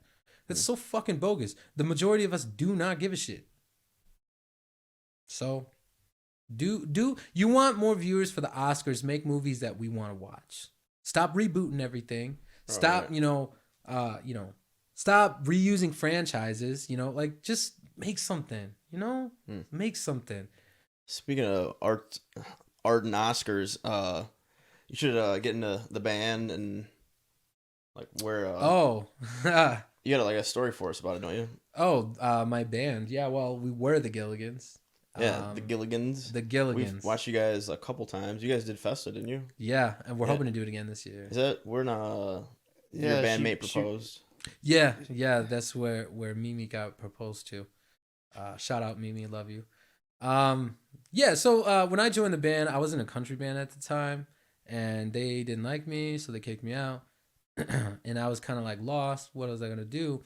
So I was singing in this bar with some friends I had made, and my first interaction with Melissa, I'm singing on stage, and she walks in the bar with this whole entourage of people. And I'm like, damn, this bitch is bad. And she literally comes on stage and takes the mic from me. Yeah. And she starts singing the next song. Yeah, she's a bad bitch. But apparently that's where she discovered me and told the guys about me. And that's where they kind of figured out that I was out there. Put a couple videos on YouTube and they found me and stuff. So that, you know, I joined the band maybe like 5 years ago or so. Hold on. So yeah, and then the Gilligans theme. Apparently, there was supposed to be like a reboot of the Gilligans. They were gonna make like the Gilligans movie from the show back in the 70s. And so they were like, oh, if the movie comes out, people will like be okay and like down with it and it never happened. The movie never happened. So, but we were stuck with the name. We were stuck with the brand. So, you know, they went through a couple singers before me. And when I joined, like, that was one of my first questions. Like, are we cool with the name? Are we cool with it? And we were, and we ran with it. Well, it turns out it was like the perfect combination of talent from this town. And I mean, every year up to 2020, we just got better and better, playing more and more shows, making more and more money, you know, doing more and more. And I love all of them. They're all great. And you guys kill it. Yeah, dude. Yeah, you guys are really good. You know, like I try to stay humble, but it's a badass show. Yeah. Like, you know, and I'm entertaining. Yeah, I'm talking about like art that we, you know, like music that we get here.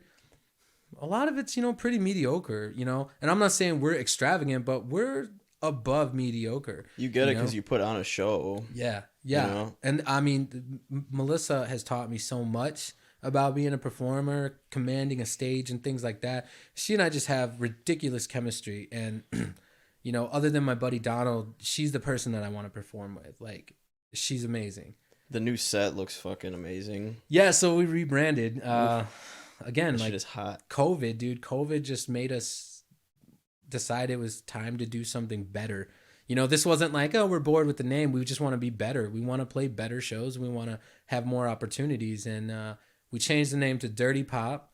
And we kind of have like this super gay pride flag aesthetic. I'm just playing. But we all like picked a color, and we're all like specific colors. And, That's cool. We've built an insane light show, an insane set. Like, dude, it's one of those things where I know people are going to come see us and be like, where are these guys from? Because nobody in this area is doing what we do. Legit. So, like, they weren't doing it before. They're certainly not doing it now. Because in my opinion, now there's an image to it. Back in the Gilligans, it was all fun and games. We're, having a luau and it was fun. Now we have an image and things are looking legit. Mm-hmm. So, I'm really excited about it. We have a lot of things in the works, a lot of things up in the air. Can't really get into a lot. When you're that invested in it money and time wise, like, it's gonna and It's gonna hit. it's gonna hit, yeah. And I hope so. The reason I don't want to talk too much about it now is because there's so many uncertainties. There's so many things that we're still waiting on. But in my heart, I'm just like, dude, we deserve to go to the next level. Like, again, not trying to be boastful, but it's like, yo, we've worked hard. Like, these men, like, you just know when it's time, man. Mm-hmm. These men are in their up 50s. Okay, so they're old dudes, and the one dude, our guitarist Gordy, this man and our roadie guy, set lights, whatever guy, Todd. They literally built this set hours and hours and hours and hours. Like, I believe that. Everybody in this band believes so much in the product that we have. The next move is just like, okay, so what do we do with it? How do we get to the next level with this? So, I think we look good. I think we sound even better. I've been working on my voice for the past year, trying to kind of modernize my voice because, a lot of my training is classical, and then I sang metal for a long time. And then I joined the pop band, and it's kind of developed, and into more of a pop sounding voice. And now, hey, but yeah, dude. So we will see. But I mean, you guys are gonna crush it. Yeah. I hope so. And it's after COVID, like, being on a stage is what I am naturally. That's my natural environment. Not so much for the fact that I like when people look at me. I do. I need that attention, dude. I love it.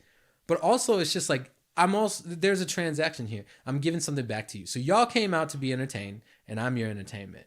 And so I take it as a challenge every single time I step on stage. Like, I want this crowd to get even more crazy. I want this crowd to be better than the last one. I remember one show we played. We were in Chicago, in Wrigleyville. Playing in this little hole-in-the-wall bar, like maximum capacity 150 people. And it was right after a Cubs game, and the street just flooded. They shut down the street so that everyone could walk home just in the street. And a bunch of people stopped at the bar. So it started off a little small. We're doing our thing. It's great. Eventually, the whole fucking bar is just butts to nuts, dude. Straight up. Like, you could not breathe. I'm so glad we were on the stage because there was no room anywhere. And they ran out of liquor. They ran out of beer. They ran out of everything, dude. We played a 3-hour show. They still had to be open for 6 more hours. They ran out of everything, dude. And it was insane. But I remember that show so much. It's one of my favorites because that was the first show I ever played where people were crowd surfing. Wow. This tiny ass bar, and these dudes are like lifting each other up, and I think I have a video somewhere with it. Yeah, dude. Wow. It was so incredible. And that's the kind of stuff, like, I still in the place in my career where I'm just like, there's so much more that I can touch and access, and I want to push it and see what things I can experience. So, but I hold tight to things like that. The Gilligans, will be missed. You know, that Nah, it's better now. going from like, you know, middle school to high school here. Yeah. But it is better now, but you guys did a great job with the Gilligans. yeah, dude. Yeah, you know, and much love to the Gilligan legacy. Much love, you know, and So it's the same people, but yeah, like all rebranded. same people, Yep. same style, same music. It's just now there's an image. Now you An you identity. know, you go to a Gilligan show and you think tikis and you think, you know, the little plastic Gilligan sign. Coconut bras. When you come to Dirty Pop, oh shit, dude. you're gonna think fucking. Oh my god, rave it's gonna slap you in the face. Yeah. doing this shit. Yeah, a lot of times when we play, we get a lot of people that, hey, where are you guys from? You from Chicago? You from? We have people like, you from LA? Like, where are you guys from? We're like, oh no, we're from here. And they're like, no way, no way. So like, if people were already saying that back then, they probably think we're from outer space now. Damn, that's Yeah. exciting. Yeah, dude, I'm very excited. I'm very excited to be back on stage. We had our first rehearsal last week, and it was just like, oh, it was like riding a bike, you know. And Yeah, you get back in that groove, man. yeah, dude, it's gonna be great. So, soon as we get some more dates out there, as soon as, you know, these COVID restrictions ease up a little bit more, you know. How many shows do you think you've done, Jesus. or did like the Gilligans do? I think back in 2019, I think we played something like 40 weeks out of 52. Wow. And there, and 2019 was so busy because we played multiple shows in a week. There were multiple weeks where we were playing 2 and 3 shows. Damn. Yeah, dude, people were. It's eating us surprising, man. There's a lot of shows Mhm. that show opportunities around here. Yeah. For like, if you for local bands, Yeah. honestly. And we're a cover band, so a lot of people, Right, you know, you're like very we're a cover band. approachable. But what people don't understand, and I was one of these elitist musicians, where I was like, cover bands are where you go to die, you know, like. But there's an entire market for cover bands. You know, it's like Yeah. we don't want to hire a DJ because it's so impersonal, but we don't want to hire a band because a band might play stuff that we don't want. So you literally get the mix of both. So, Of both right, worlds. like you can pretty much just replace a DJ. Mhm. See Be here, a more I think that cool we are DJ. a DJ's competitor Exactly. because people like bands. And that's People a like great way actual to sell music it. still. You know, you go to a club to hear a DJ where the music is, you know, that's background. That's you know, yeah, it's just you come synthetic, to everyday see a bullshit. band for an experience. Right. You come to see a band for, you know, connection. So Yeah, dude.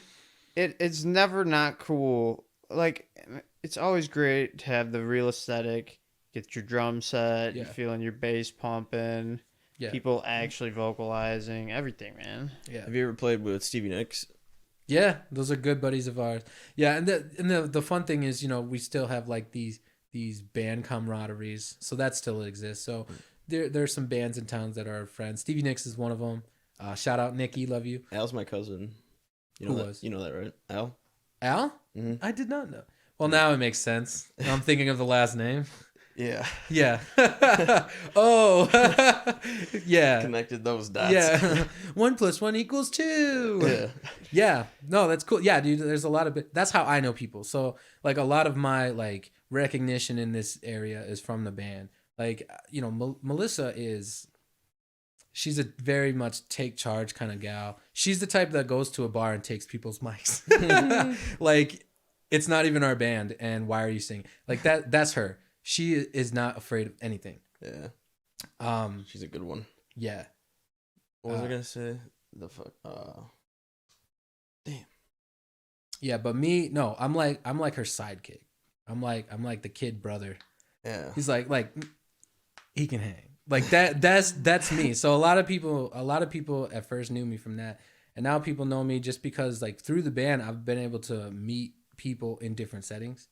So, you know, I've got to meet what's his face? Rick Nielsen, you know, stuff like that. You know, it's like stuff like that. Did Two White Crew rebrand as well? Yeah. They're still doing it. Yeah, they're woke now. Too Hype Crew. Two Hype Crew. Yeah.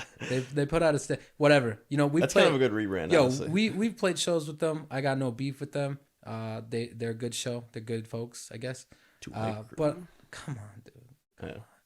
Really? Really?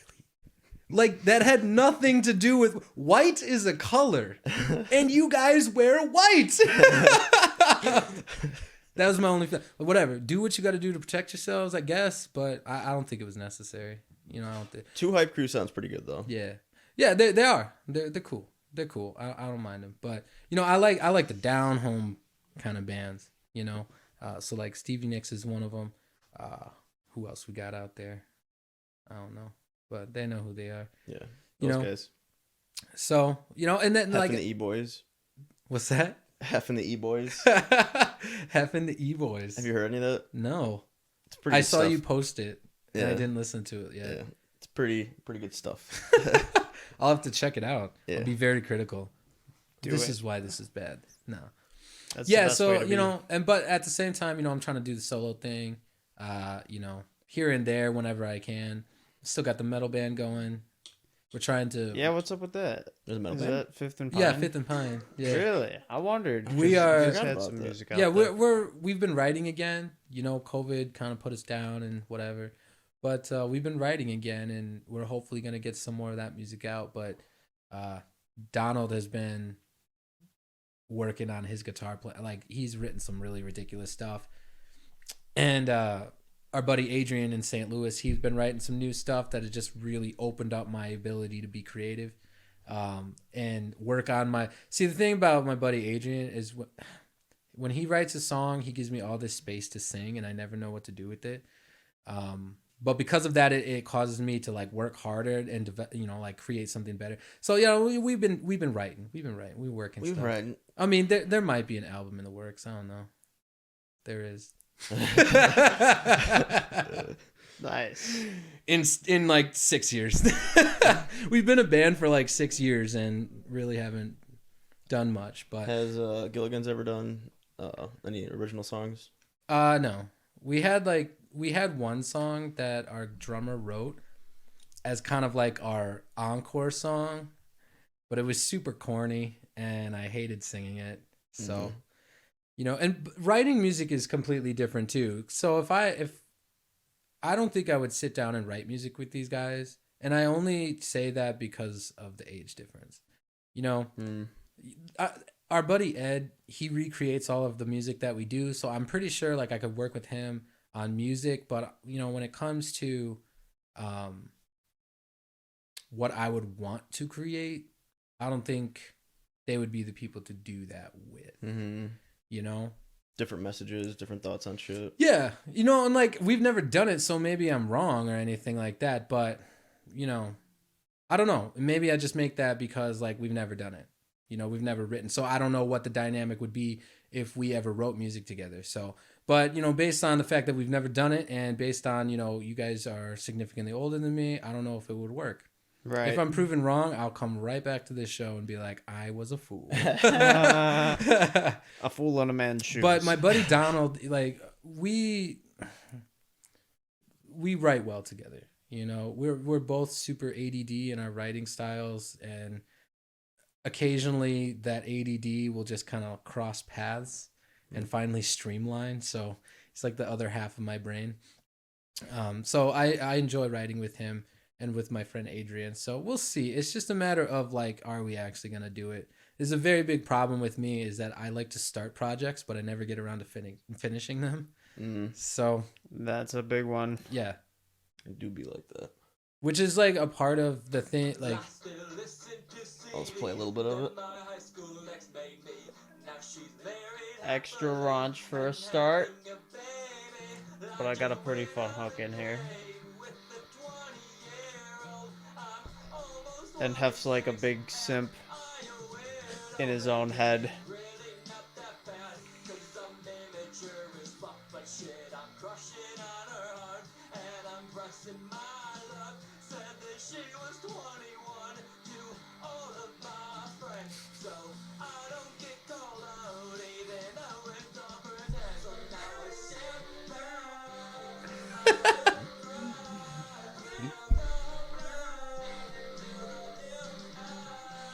Decent hook. yeah, no, that's a hook. Yeah. Champagne with my real friends. I just Yeah, that's me realized and Hef. yesterday that it's like the title of a Fall Out Boy song, Champagne with My Real Friends. It's like a longer title for I that miss, you know, I've always taken music very seriously. and when I was younger, more serious than I should have. Yes. But I was never a part of a project that was like that. Like I listen to that, that reminds me of super garage band vibes. Yeah. Just singing There's bullshit. actually a garage show like, coming up. dude, like, oh man, I've always wanted to be in like a punk band where it's just super like sloppy and just like ridiculous, like that 90s punk. You can just do what you want to Like do. that song makes me go like, Can you play bass? yeah, I can. Get out of here. I can. Really? Yeah. We do That's need the a first bassist. instrument I ever learned how to play. Are you good at it? No. You don't I have to be. I can read tablatures, but I can read it. I only have 3 fingers to work with, Marco. It's I actually, can't reach. is it made harder? Yeah, I literally can only play with the 3. Damn. So with the middle finger You just being, gotta like slap it or whatever, right? well, you can everyone's like, slap oh, just fine. switch sides, and it's like, dude, that's not. No. Yeah. I'm super left brain, bro. So yeah, Gotta relearn. no, something. I can play punk bass, which doesn't require a lot. I think punk bass just requires you to be on tempo, Yeah. So like unless we're talking about like pop punk and especially modern pop punk, which is essentially just pop at this point. You listen to some of the bass lines there, and you're just like, why? You didn't need to do that. Like I think of like Neck Deep. You ever heard of them? Mhm. Neck Deep. They're pretty solid, and they're not too crazy with their bass or anything like that. But I just listened to this new band. It was all right. But the bass, I was just like, what are you doing? Why? You're not following anybody. You're just kind of doing your own thing. That ain't me. Do do do do do do do do do do do do do do do do do. Yep. Yep. Yeah, I can do that. It is not too demanding. Yeah, and I can write ridiculous stuff. They're looking for a bassist. That is true. I don't have a lot of free time right now. Can you fit that in as your 4th band? Honestly, dude, like most of my time right now is work. With the second job, and it's necessary. Like that credit card debt was not a joke. Yeah. So like it's been really good for that. But I'll be honest, like I realize I hate working this hard for somebody else. I really, really do. And no judgment. My bosses, all great bosses. What are you doing now? Right now, I'm office administrator for Gallagher Insurance. That's And- what you've been doing, right? Yeah, Yeah. I've been doing that for 2.5 years now. And then I just checker at Schnucks in Loves Park. And like I said, my bosses are great. Companies are fine to work, whatever. No, it's just the fact that I'm spending 60 to 65 hours making y'all money, working for you, doing something I would not be asking myself to do if I didn't have to do it. Right, You know? right. And I know that's like a super like modern millennial way of thinking, but like It's also a good method of I thinking. can't I can't motivate myself, you know? And I know that that's immature, and I motivate myself enough to do it. But what motivates me is getting stuck on a line that I'm trying to fit into a song. What motivates me is like working new, editing techniques for the stuff that me and my buddy Donald do. Like if I could find a way to make money to do all that stuff Have you made money on the band? with the Gilligans, yeah. 2019 was a great year for me. Yeah. Yeah, and I Oh, for paid sure. in taxes very nicely for all the money. I think I made something like 10 grand in 2019 Damn. just from the band. Little That's fucking decent. side cash. Yeah, dude. And I was so bad with that money, I saw none of it by the end of the year. Yeah. Like, dude, then that's what started me thinking, be like, dude, you're bad with money. That's half a set. Like, I looked at my taxes and I was like, 10 grand, 10 grand. I don't know where any of that went. And now I have to pay like $1,500 in taxes because Jeez. Yeah. Yeah, so we and that's what gives me confidence about the new brand too. It's like if I could do that much money there's no freaking way why I can't make that much money here. You know? Right. And so and kind of the way that we've been talking about the band is like, hey, maybe there'll be a 2 weeks notice, you never know. So, but like but I want, I'm in the process of just building my life the way that I want my life to be. And I want to have a career that I actually like. It doesn't even have to necessarily be music. Like if God's plan for me is to be a janitor somewhere, I hope it's like the best place to be a janitor, and I hope I love it, and I hope I'm blessed and can provide for myself, all those great things. But the dream won't leave me alone yet, so let's try to make that happen. And the older I get, the more stuff I want to do too, and it's just like, you know, I have to build my life in a way that I can continue to pursue these things. I will never be happy, you know, doing it for somebody else. So, you know, we'll see. We will see. But I would love to at least quit my second job. Yeah. No more weekends. I'm losing a lot of my nights, and I'm the type of person I need that time off. Like I said, you know, I spent an entire year reflecting, and it did a lot of good for me. But I'm also the type of person, I gotta take that time off. You know, Saturdays and Sundays, it wasn't even so much so I can go to the bar and drink. It's so I could sleep in and sit around and just not think about my responsibilities, you know, and, you know, why is our workplace still like that? You know, why do we still, you know, aspire to work that much in that fashion, you know? And if it works for other people, I guess, but it definitely does not work for me. And I don't see anything wrong with, you know, needing that time off. I don't either, man. So it has really been a strain on my mental health to have 2 jobs, man. And I try not to complain because I'm late. I'm late in life. I'm still living with my mom and dad, you know, like I'm late. So I'm trying to be a big boy and work 2 jobs and pay off the credit card debt. But like, goddamn, this shit, it's hard, man. It hurts and it's very stressful and painful, but the reward is good, you know. You'll do well with the new band venture. We'll see, dude. You know, it's a good time to get back in it as well, because like everyone's starving for live shows, you know. Yeah, dude. Yeah. So it's like it was, you know, it was calculated, obviously. Might as well rebrand before you guys get back out there. You know. Yeah, makes sense. Yeah, and I'm excited, dude. So we will see, but tired, bro. These cats have a couple shows coming up. There's June 26th, they're doing a Pride Fest Freeport. Oh, hey, nice. And then there's something at the Rivets, right? Yeah, that's like that first weekend in July, I think. Rivet Stadium show. Cool. Cheap Trick's gonna be there. And... Yeah, my whole summer schedule is on hold. So if I get that date, I'll definitely show up, dude. For sure. I support my friends. Yeah. It's not necessarily like local music that I care about. It's just my friends. Yeah. Yeah, exactly, right? But support local music, because you never know who's going to be the next one, you know? Right. Like, we haven't had somebody from Rockford since Color Morale. So Pretty much. I think and that was underground metal. So before that, Cheap Trick. So we need somebody to, actually, no, what's his face? Plays for the Raptors now.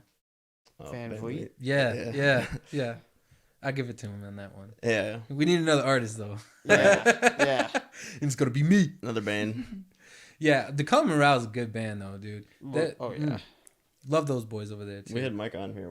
Did you? Yeah. Nice. We did an episode with him. Man, I saw you got a girl now. Me? No, Mike. Oh, yeah. Good for him, dude. Yeah. Jelly. He's tied down. What an amazing man, Mike Hansen. Yeah. What an amazing man. I think he has one of the biggest hearts out of anybody that I know. Yeah, that's a good dude. He's a good dude. He definitely But the band was great, too. Like, honestly, that band made significant moves in the underground scene, you know? Mike played here at this house like 10 years ago. Yeah? When someone else owned it. It was called the Revival House. Sounds about right, dude. Yeah. And he was on the show and he didn't even realize it. I hit him up about it months later. He's like, what? Oh, yeah. It do be like that, dude. Like, that's a real thing. I don't remember every place I've ever played. And there are plenty of basements that I don't remember playing in. Yeah. I just remember there being a basement. Yeah. Do enough shows. But I love that shit, though. So you've done like hundreds of shows? Yeah, to answer your question from last year. I've done thousands of shows in my lifetime. I think with the Gilligans, in my 5 years of being with them, it's probably upwards of like 500 shows. Damn. Yeah. I mean, it has to be. You know, and I'm still not tired. You know, that's the other thing. You know, I'm 27 now. I'll be 28. You know, 30 will be here before I know it. And it's like, during COVID, I really had to think about it. Like, do I really want to keep pursuing this thing? This thing is so full of heartbreak. I've been neglectful to this thing. You know, I've not nurtured this thing. Like, why the fuck am I still doing this? Mm-hmm. And then that voice in my head was like, 'cause you love it. Oh yeah. Yeah. You So- love it and you're making money, dude. That's not Shit. nearly the important part for me. Like the making money part is like I don't want to have to like have a second job so I can keep doing this. But I'm not in it so that I can make a lot of money so I can buy a real chain and not a a gold painted one. This thing was $8 on Amazon. Sick. Score. Like I don't give a shit about any of that stuff. But yeah, dude, if I could pay my bills, and play music and that would just be my life. Like I'm still want that, And I would I would like literally interview Mike a lot. And be like, what's it like, man? What's it like being on the road? And like I saw you in the interview and blah blah. And like he would always approach it with this like, very, I don't know. He'd just be like, yeah, it's hard, just like a very realistic, explanation of what it was. And I ignored all that stuff. And I was like, I still want to do it. Yeah. And now that I'm older and I understand a lot more, I understand how hard it was going to be, how it will be, and how much more heartbreak and rejection I'm going to have to face. And that's still not making me want to quit. I still love it more than the odds say I should. So this kind of has to work because I don't necessarily have a plan B. How many shows have you done with Fifth and Pine? Only a handful. We only did a few. I mean, I've played not as many metal shows, but I've played maybe like 50, 60 metal shows. Just a couple. Yeah, and it's hard to market metal, There used to be a scene in this town for it, and they all fell off, And it's not... I like to look at it this way. Our scene ran out of money. You didn't have any more like 13, 14, 15-year-olds with their allowance spending money on T-shirts and going to shows anymore. Everybody grew up. And at the same time, those 14-year-olds and 15-year-olds are listening to bands where the band members are only like 20 and 21, And then these band members get older and realize they're not making a living, and then they have to start getting jobs and stuff. And then the scene kind of sees that. A lot of bands fell off. A lot of great bands fell off because you got to do what you got to do. And in turn, the fan base fell off, That's why you get things like Vans closed, what the fuck? I'm blanking on the every Warped Vans Tour. bands. Warped Tour, yeah. Yeah. That's why you get Warped Tours over. It was for those bands. It was for like the underground people. And, nobody wanted it anymore. So, and now you got motherfuckers like MGK coming in here trying to pretend he's pop punk. Fuck you, MGK. Don't act like we didn't all watch you get bodied by Eminem. Bodied. Right. I literally shouldn't shit even- myself when I heard that comeback, dude. That was a good one. I'm so an Eminem simp, though. I like Eminem. I mean, he's one of the people that, inspire me. Just the greatest lyricist in hip hop or at all. Yeah. I do a little hip hop, but I don't consider myself to be a rapper. But when I listen to him rap, I'll pull words, I'll pull phrases, I'll pull stuff. Like he's incredible. Yeah. So I'll simp for you, bro. Dear Slim, I meant to. I wrote you, but you still ain't calling. I listen to that song and I'm just like, that's you. You're such a bitch. Dear Mister, I'm too good to call.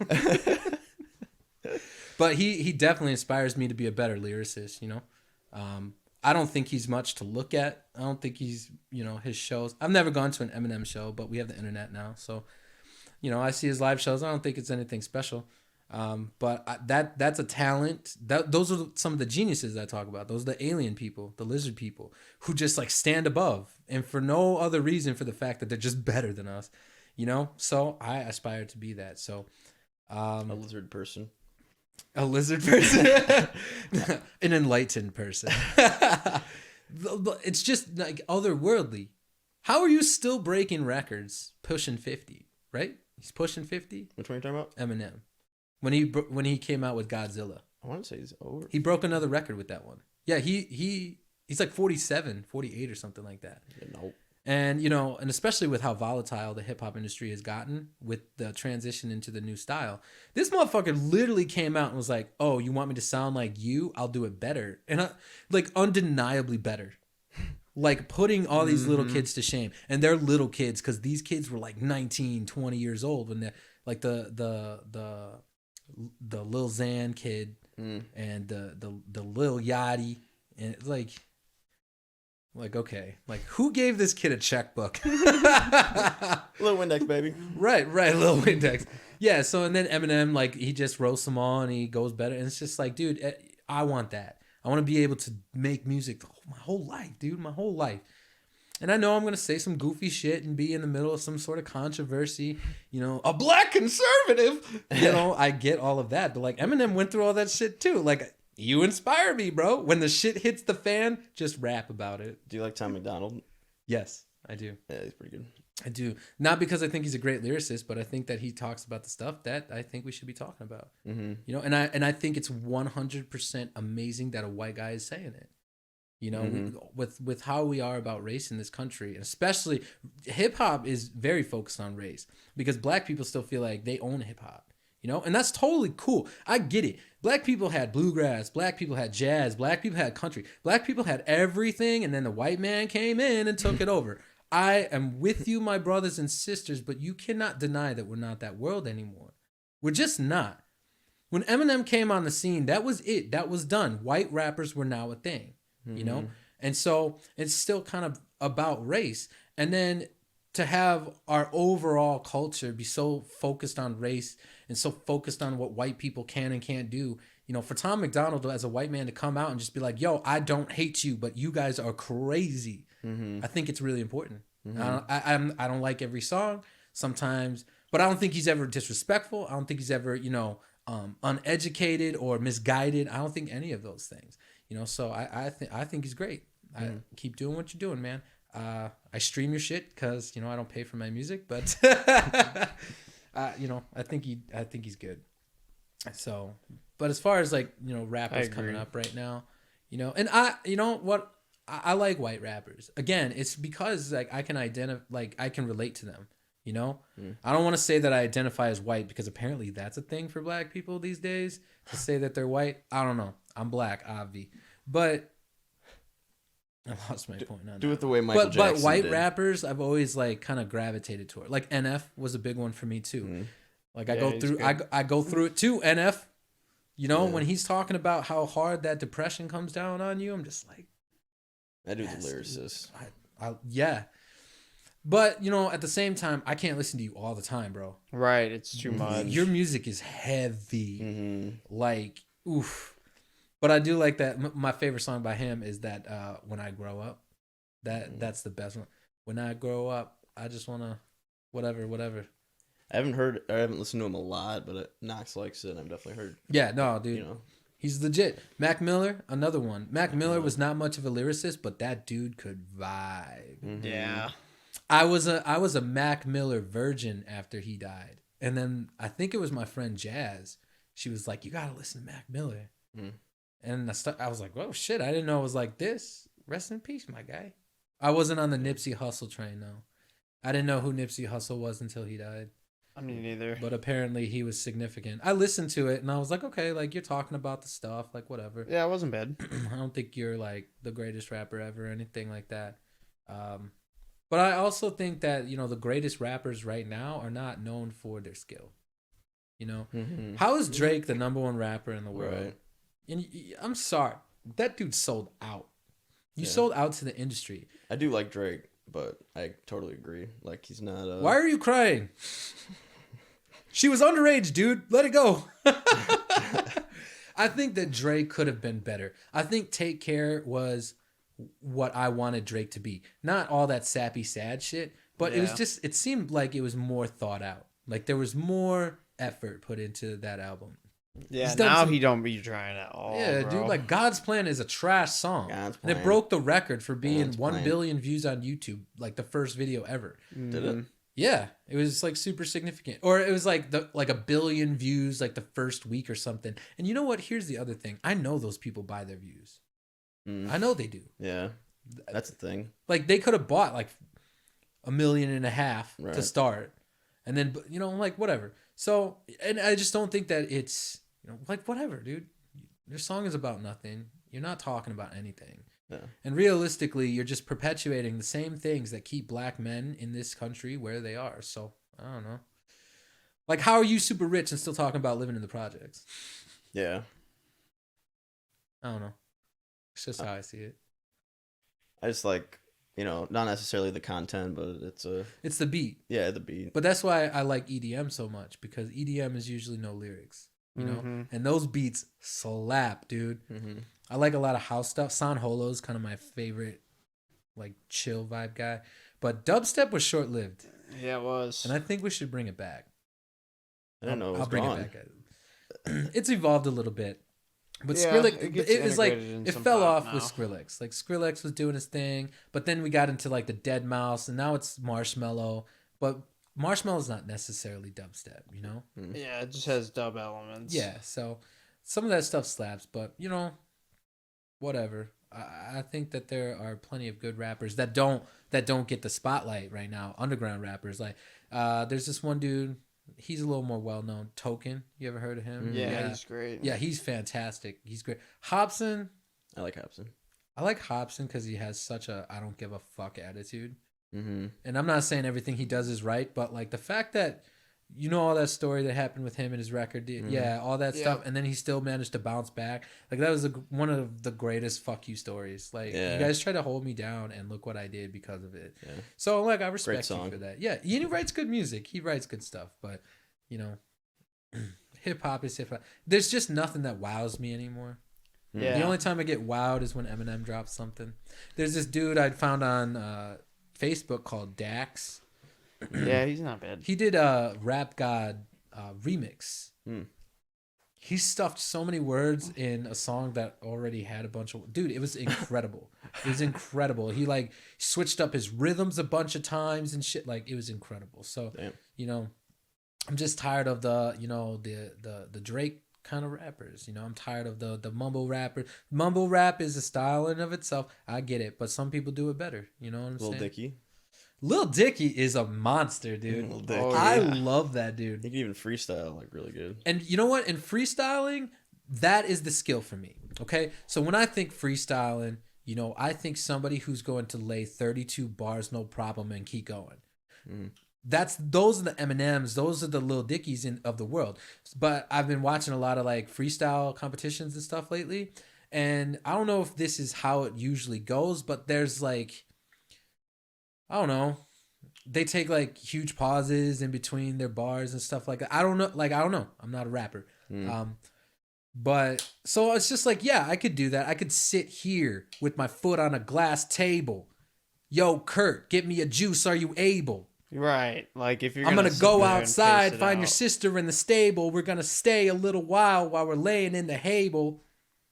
Well, yeah, Yeah, right. Like you can kind of keep like a rhyme scheme going. Yeah, I could do that. If you have a long yeah, but I'm enough going to need time. like 30 seconds in between. Like, hold on, let me think of something else. Yeah. My soda is orange. I hang my towel on the door hinge. I'm a conservative, but I'm cool with people who are foreign. Solid. That's the kind of shit, Trav, that gets you in trouble. But then I think of like Eminem, he could just rattle it off. There's another dude called Blind Fury. He was pretty big on like 10 years ago and did a lot of shit on MTV. And he was like old school white dude, and just rattle it off back and forth. Like to the point of like, you could not have written that because you're saying the shit about what's happening right in front of you. That is freestyling. That's impressive. That's why I do not consider myself to be a rapper, because I could sit down and write things that rhyme, and I could fuck around. I could definitely do that, but I don't consider myself a rapper because I could not freestyle for the life of me. If it was like do or die, I'm gonna shoot you if you do not battle me. Then I'll pull the trigger, dude, because there ain't nothing coming out. I didn't read the dictionary today, like.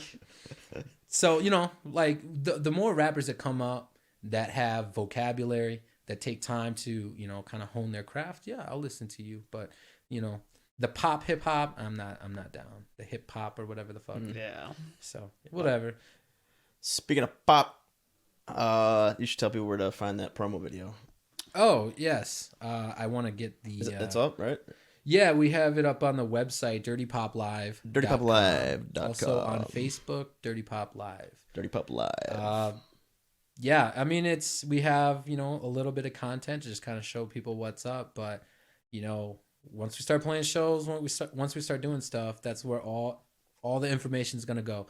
The website and the Facebook page. So bookmark the website, Yeah, that's a really good promo video. Yeah, dude, I like that a lot. it's great. Yeah, and it's like we finally did something that I felt like, I don't know, kind of signified how hard we work.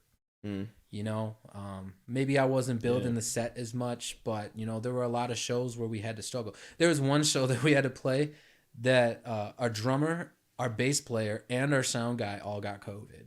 So it's just me and Melissa, the two singers, our guitar player, and our keyboard player. And then we just ran the beat in a backtrack. How many of you guys are there? There are 6 of us. Oh. With our 2 set and lights guy, our tech guys, there's 7. You guys have a set and lights guy. Yeah. That's legit. Yeah, no, and that's not from Rockford shit. There it is, everybody has a roadie, everybody has a sound guy. A lot of bands like to have their own sound guy. Relying on the venue to provide sound. Yeah.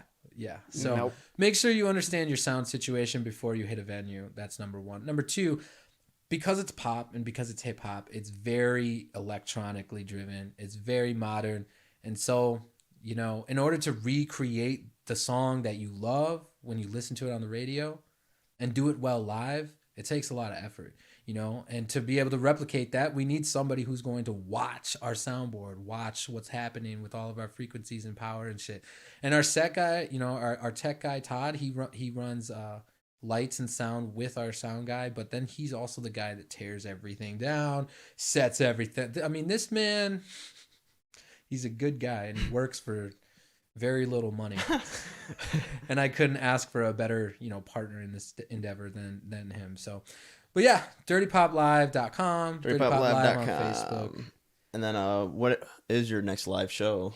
We don't know yet. That's why it's stay tuned, baby. We don't know yet. So, and get on that website. Yeah, it's just we gotta wait. We gotta wait and see, how these conversations and discussions develop. So we'll see. But once it hits, you don't want to be on the back end of it. You want to be there once it drops for sure. So yeah. So we'll see. Love the whole feel of it, the aesthetic, Hell name. Yeah, bro. Hell yeah. Good rebrand. Thanks, man. It was yeah. We're very confident in it, so. Fuck yeah. Hell yeah. Rightfully so, man. All right. We ready to wrap her up? We've been at it for a minute. One more time, what you got going on? Dirty Pop Live, baby. DirtyPopLive.com. Also on Facebook, Dirty Pop Live. I don't exist on social media very much, so I don't have any handles or anything. But if you want to be my friend, message these guys. Yeah, we'll funnel the good ones in. Yeah, we'll filter for you. Yeah, cool, man. Cool. Travis, thanks for coming on. Thanks for having me, guys. Great talk. Yeah. Awesome. I can't reach you. Air bump. We'll kiss afterwards. This was a good one. Good chat. Hell yeah. Thought-provoking. Don't cancel me. Yeah. Because I kind of have to play in a band.